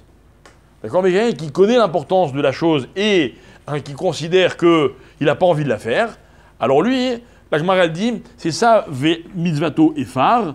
Alors quelle est la conséquence? Ikaret, tikaret. Ikaret baolam hazeh, tikaret la olam haba. Donc lui, il est retranché. Pourquoi la Torah, elle double le mot karet? pour nous dire dans les deux mondes. Chas v'shalom. Hein? Celui qui décide de ne pas faire la Brit Mila. Les parents, hein, quand c'est eux qui décident, mais si un jour cet enfant qu'on n'a pas circoncis, il a grandi, ok, et qui dit ah non, moi ça ne m'intéresse pas de faire la Brit Mila, alors Chas v'shalom, c'est lui qui est sanctionné. D'accord? Mikan Amar, Rabbi Elazar Amodaï. De là apprend Rabbi Elazar Amodaï. Donc de ce pasouk, Idvar Hashem Baza. Vous avez compris? Ce pasouk-là, on va en parler pendant longtemps. Pourquoi? Parce que il dit quelque chose de très général. Très général. Celui qui a dénigré la parole d'Hachem. Ça veut dire quoi dénigrer la parole d'Hachem? Ça veut dire quoi? Je vous pose la question. Celui qui le réveille, il sonne le matin, il dit bon, allez, plutôt que d'aller prier avec Minyan, j'irai prier tout seul. Je prierai tout seul tout à l'heure. Il a été mévasé la parole d'Hachem? D'où vous savez? Peut-être c'est ça. Ou alors non, c'est vraiment un affront, un mépris exprimé, etc. C'est ce que la Gemara va essayer de découvrir. Donc elle ramène un certain nombre d'avis. Donc premier avis qu'on a vu, c'est quelqu'un qui dit moi je ne fais pas la Mila. Ok? Pourquoi la Mila? Peu importe. On va approfondir d'autres sujets qui nous préoccupent. Ok? Alors là-bas, deuxième explication, Rabbi Elazar Amodaï, qu'est-ce qu'il dit? Amechalel et akodashim, ve'amevazé et amoadot, ve'amefar berito shel Avram Avinu, etc. On va expliquer une après l'autre. Donc, Rabbi Elazar Amodaï dit non. En fait, c'est quoi Kidvar Hashem Baza? Celui qui dénigre, qui est Mechalel les Kodashim. C'est quoi Mechalel les Kodashim? C'est-à-dire que la Torah, elle a défini que certaines choses s'appelaient Kadosh, Kodesh, et lui dit non, pour moi, c'est pas Kodesh. Alors de nos jours, ça ne veut pas dire grand-chose, ok, parce qu'il n'y a pas de Kodashim, il n'y a pas de Korbanot. Mais la Gemara tout de suite, elle donne un exemple qui est beaucoup plus concret. Quoi? Amechalel, Amevazet Amoadot. Celui qui dénigre les Moadot. C'est quoi Moed? Moed, on l'appelle dans la Torah Mikrae Kodesh. On le dit dans la prière, n'est-ce pas? Alors, la Torah, elle l'appelle Kodesh, et toi, tu en fais quelque chose qui n'est pas Kodesh. Vous connaissez des gens qui sont mévasés Moadot? Hein? Non, dans la salle ici. Ça veut dire quoi mévasé Kodesh? Mévasé Moadim, ça veut dire quoi? C'est quoi? Donnez-moi un exemple concret. Il a fait. Les Chamis vont expliquer, ils vont dire, ne croyez pas qu'il s'agit de Yom Tov. Parce que sinon on aurait dit Amechalel et Amoadim. Parce que Shabbat c'est comme Yom Tov, celui qui est Mechalel Yom Tov, c'est comme s'il est Mechalel Shabbat. Le mot qui correspond c'est Mechalel. Là on parle de Mévasé, c'est quoi Mévasé? C'est quelque chose qui est ambigu. Alors les Chamis disent c'est Chol HaMoed. Quelqu'un qui dit ah Chol HaMoed c'est pas grave, je peux travailler, ouais. Ça va, qu'est-ce qu'il y a? Mon père, il est rabbin, il prend la voiture. Je ne peux pas travailler, moi. Il est mévasé les Moadot. Et vous savez, moi, je vais vous dire quelque chose. J'en ai parlé un petit peu cette semaine dans le petit jour qu'on fait à la fin de la Tfila. On a donné une très mauvaise définition de ce qui est autorisé le jour de Chol HaMoed. Le jour de Chol HaMoed, on permet à quelqu'un de travailler quand il a un risque qu'on appelle de davar à aved. Hein? C'est quoi Davar Aved? Davar Aved, ce n'est pas un manque à gagner. Davar Aved, c'est quelqu'un, la lacha est claire, elle dit il a ce qu'on appelle un keren, donc il possède quelque chose, et il risque de perdre ce qu'il possède. C'est, imaginez, moi je suis chef d'entreprise, ok, je fais un chiffre d'affaires de temps par jour, ou par semaine, ou par mois, et je me dis attends, si je ferme la baraque pendant 8 jours, je vais perdre tant. Alors moi je viens, je dis une seconde, je ne sais pas comment tu vas perdre quoi. On va prendre ta voiture? Non. Ta maison? Non. Tes économies? Non. Tu perds quoi? Ben normalement je gagne tant, mais là je ne vais pas les gagner. Et ben ça ne va pas d'avoir Aved, je suis désolé. Je suis désolé, c'est pas d'avoir Aved. Si ça met en péril toute la structure. Ça met en péril toute la structure. Quand la structure elle sera en péril, tu viens me voir. Je suis sérieux. Ça veut dire quoi? Toi, tu vas anticiper. Alors à ce moment-là, j'ai une meilleure idée pour toi. Peut-être le Shabbat, ça met en péril la structure. Quoi, Iwa?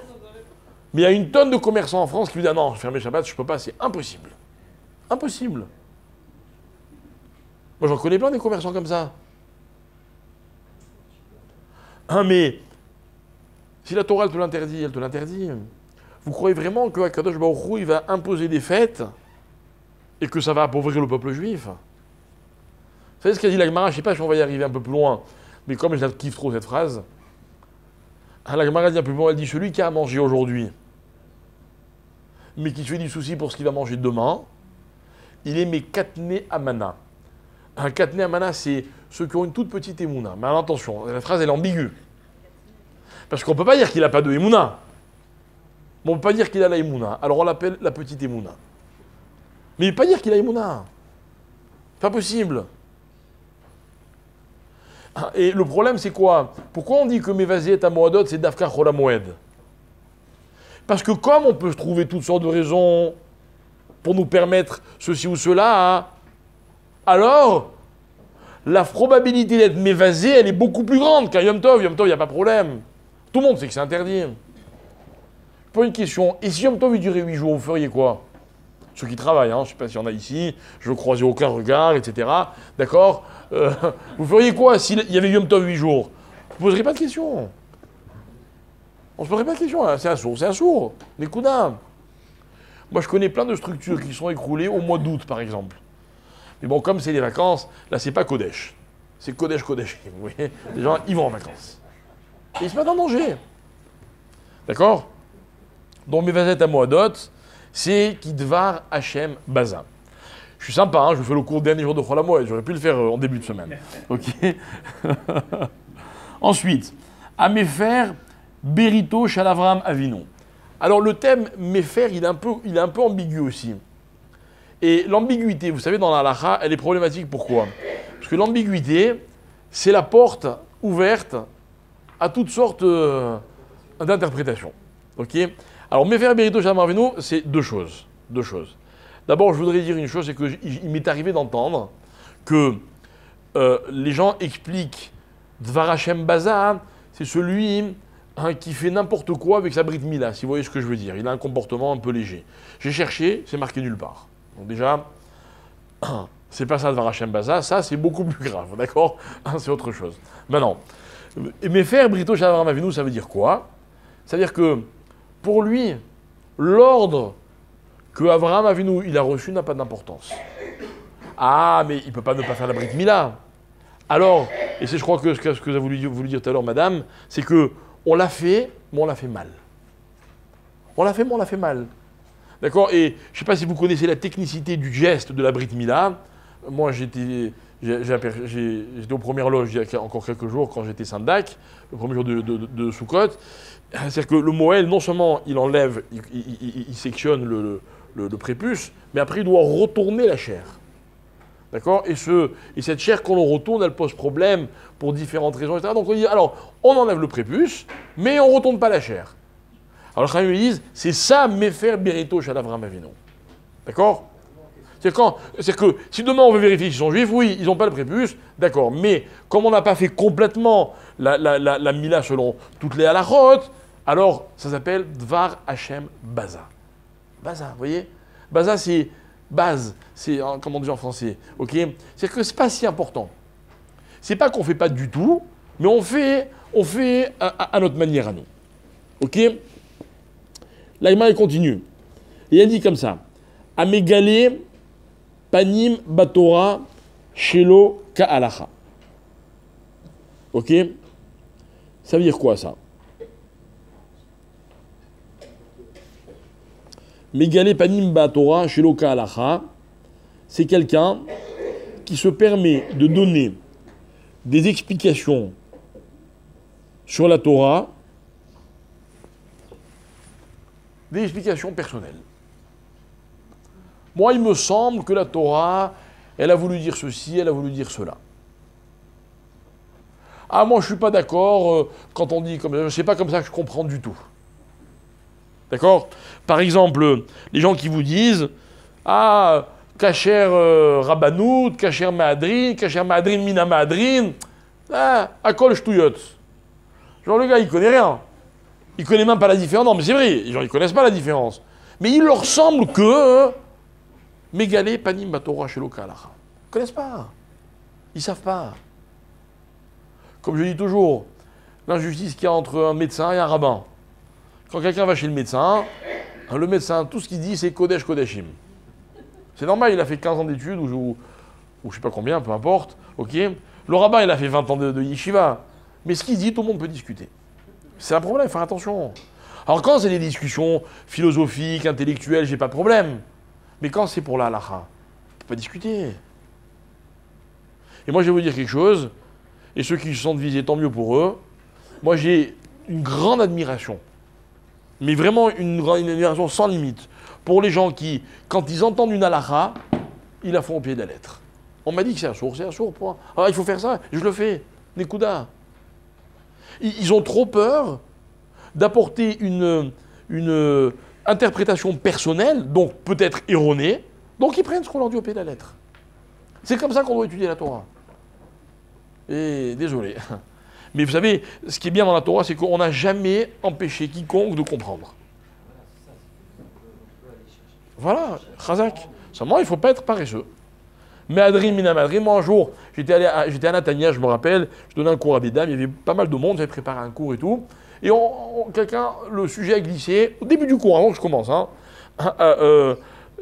sur la cache-route. Ah, mais pourquoi les rabbins, machin, c'est des bêtises, Madrid. Et du coup, j'ai dit, bon, je peux pas lâcher l'affaire. Et j'ai passé plus d'1 heure à expliquer les différences qu'il pouvait y avoir entre une cache-route méadrine, méadrine, ou une cache-route qui n'est pas méadrine. Et tout le monde était, ah bon, je ne savais pas que c'était si important, je ne savais pas qu'il y avait des vraies différences, etc. Il y a des différences. Seulement dans la vie, on a tendance à vouloir comprendre des choses comme ça nous arrange à nous, et donc on décide, on est mégalé, panim, batora, sheloka, alacha. Ok.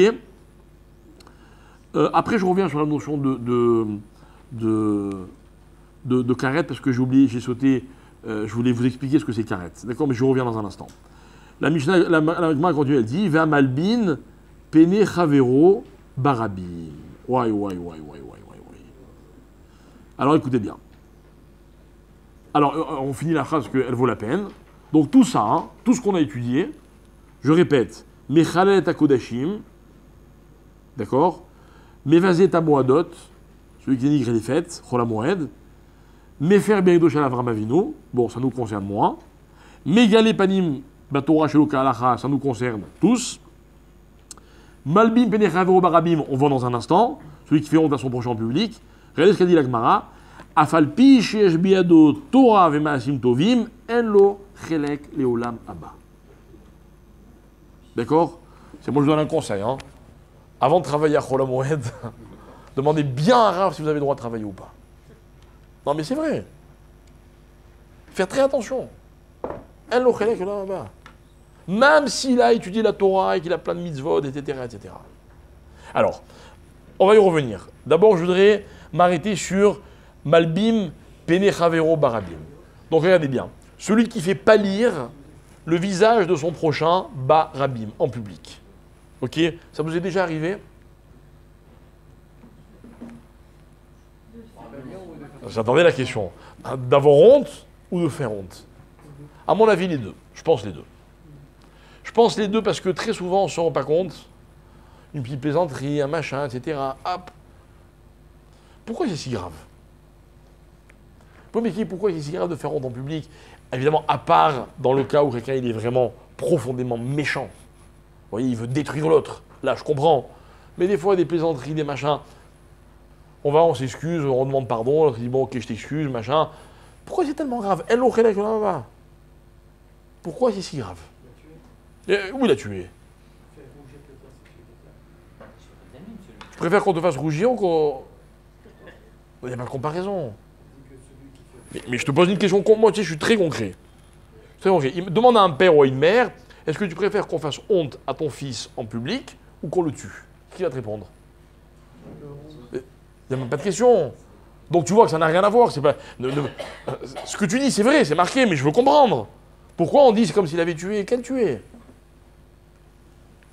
Alors d'abord, il y a marqué, il faut être précis dans les termes, il y a marqué Are Keilu Shofer Damim.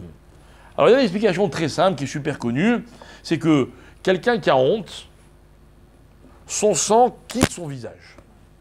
Donc il a fait couler du sang. Le sang il est censé remonter, à cause de lui il est descendu, ça s'appelle Shofer Damim. Ok, mais ça ne répond pas vraiment à la question. Alors il y a une explication qui est aussi assez connue, qui dit la chose suivante. Dites-moi, celui qui commet un meurtre, Chas Veshalom, yesh lo chelek l'amaba ou lo chelek l'amaba? Hein? Il n'y a pas marqué. On ne nous dit pas que celui qui commet un meurtre, un lo chelek l'amaba, c'est marqué nulle part. Alors pourquoi on me dit celui qui est malbim penechavero? Alors écoutez bien, il y a une phrase terrible, mais quand je vous dis terrible, vraiment, cette phrase-là, elle a été écrite par les Rishonim dans Tosfot, dans la Gemara de Baba Metzia. Donc c'est les Rishonim, c'est pas n'importe qui. Ils disent comme ça, celui qui fait honte à son prochain, ok, écoutez bien, je vous le dis en hébreu, En nafsho re'uya leitkayem laolamaba. Il ne correspond pas au olamaba. C'est un monde qui n'est pas pour lui. Dans l'olamaba, il faut correspondre. Imaginez, vous savez, on raconte l'histoire de, je ne sais plus quel Tana.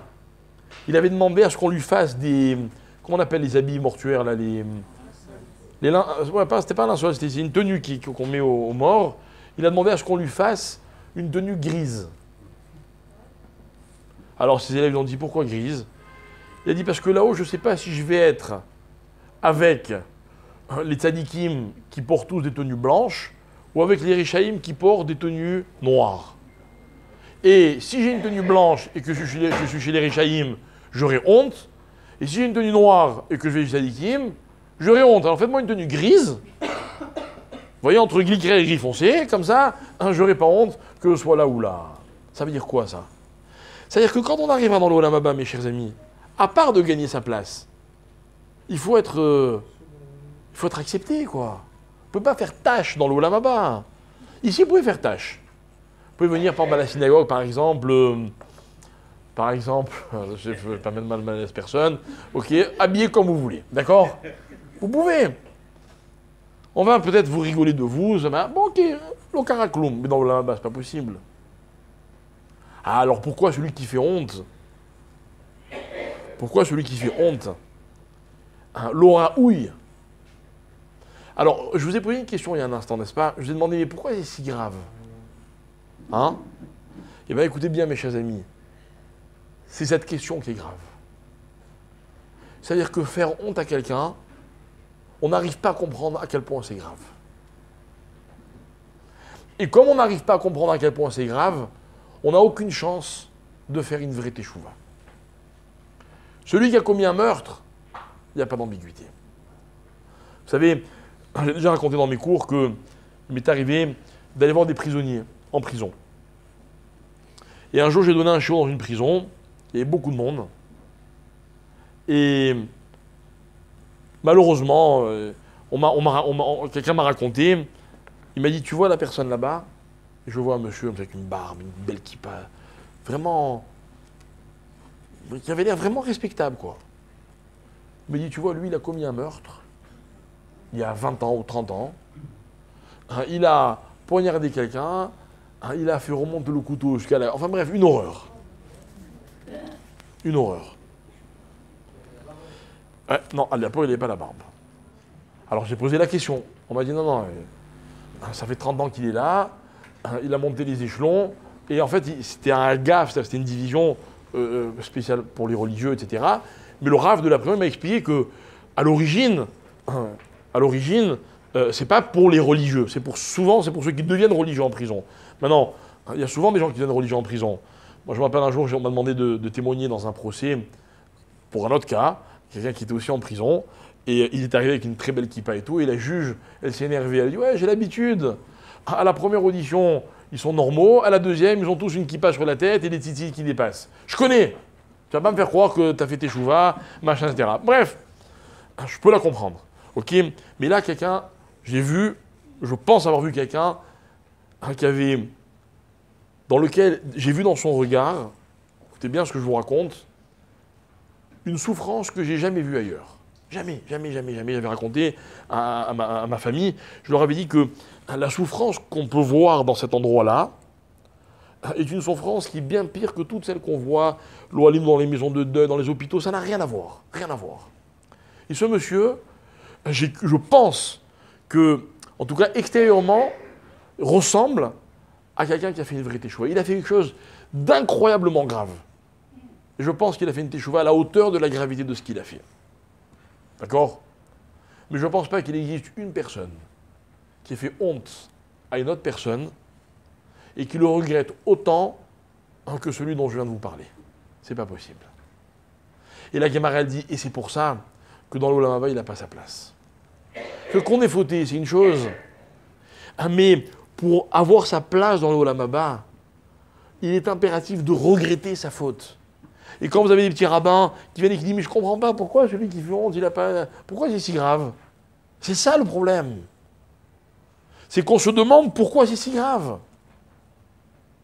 Vous voyez? Et donc ça justifie la phrase de « En lo chelek l'olam haba ».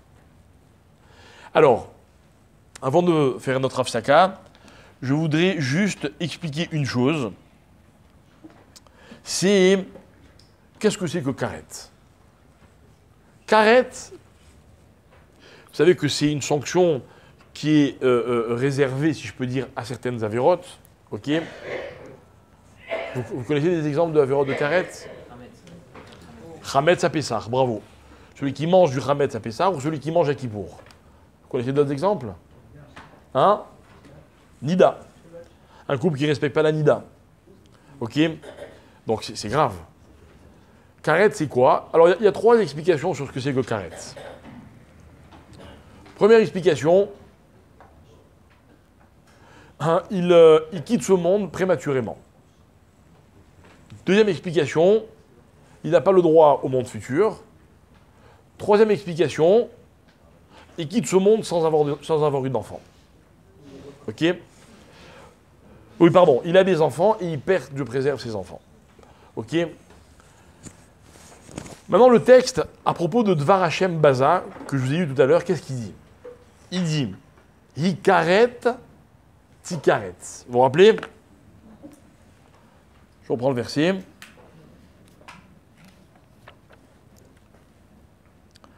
Hikaret, Tikaret, Anefesh Ha'i Avona Ba.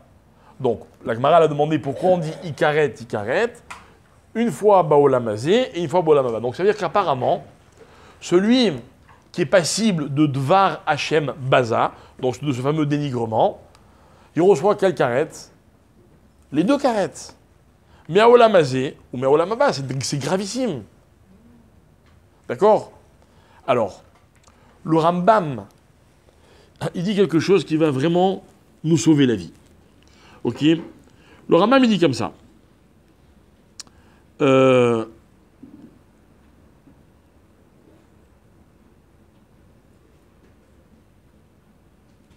Rambam il dit comme ça. Veyesh averot kalot me'elu.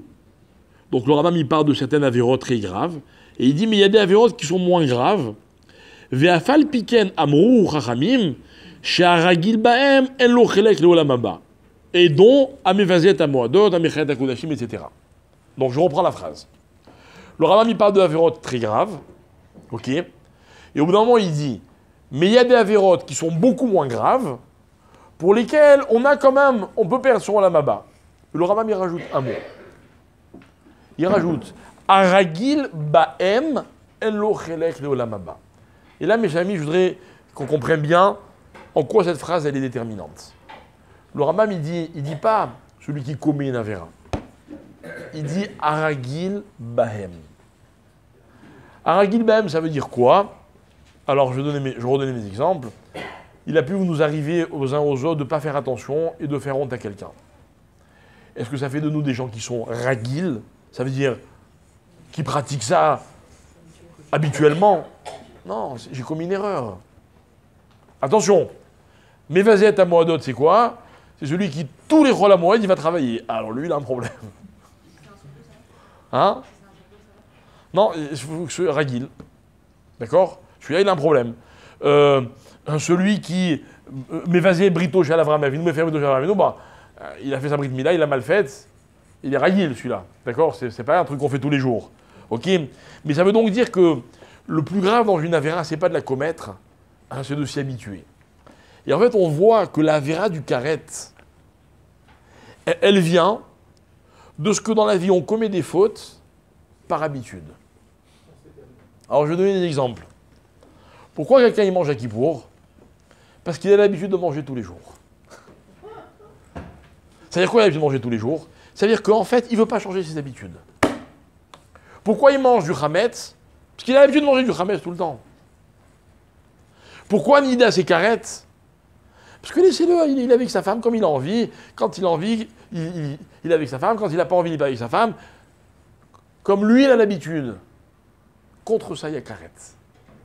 Mais quand un homme il a une défaillance, c'est autre chose. C'est un autre problème. Je ne suis pas en train de donner la halakha. Hein. Je pense qu'on va dire attention, rassurez-vous. Non, non. J'explique, selon le Rambam, quel est l'esprit du karet.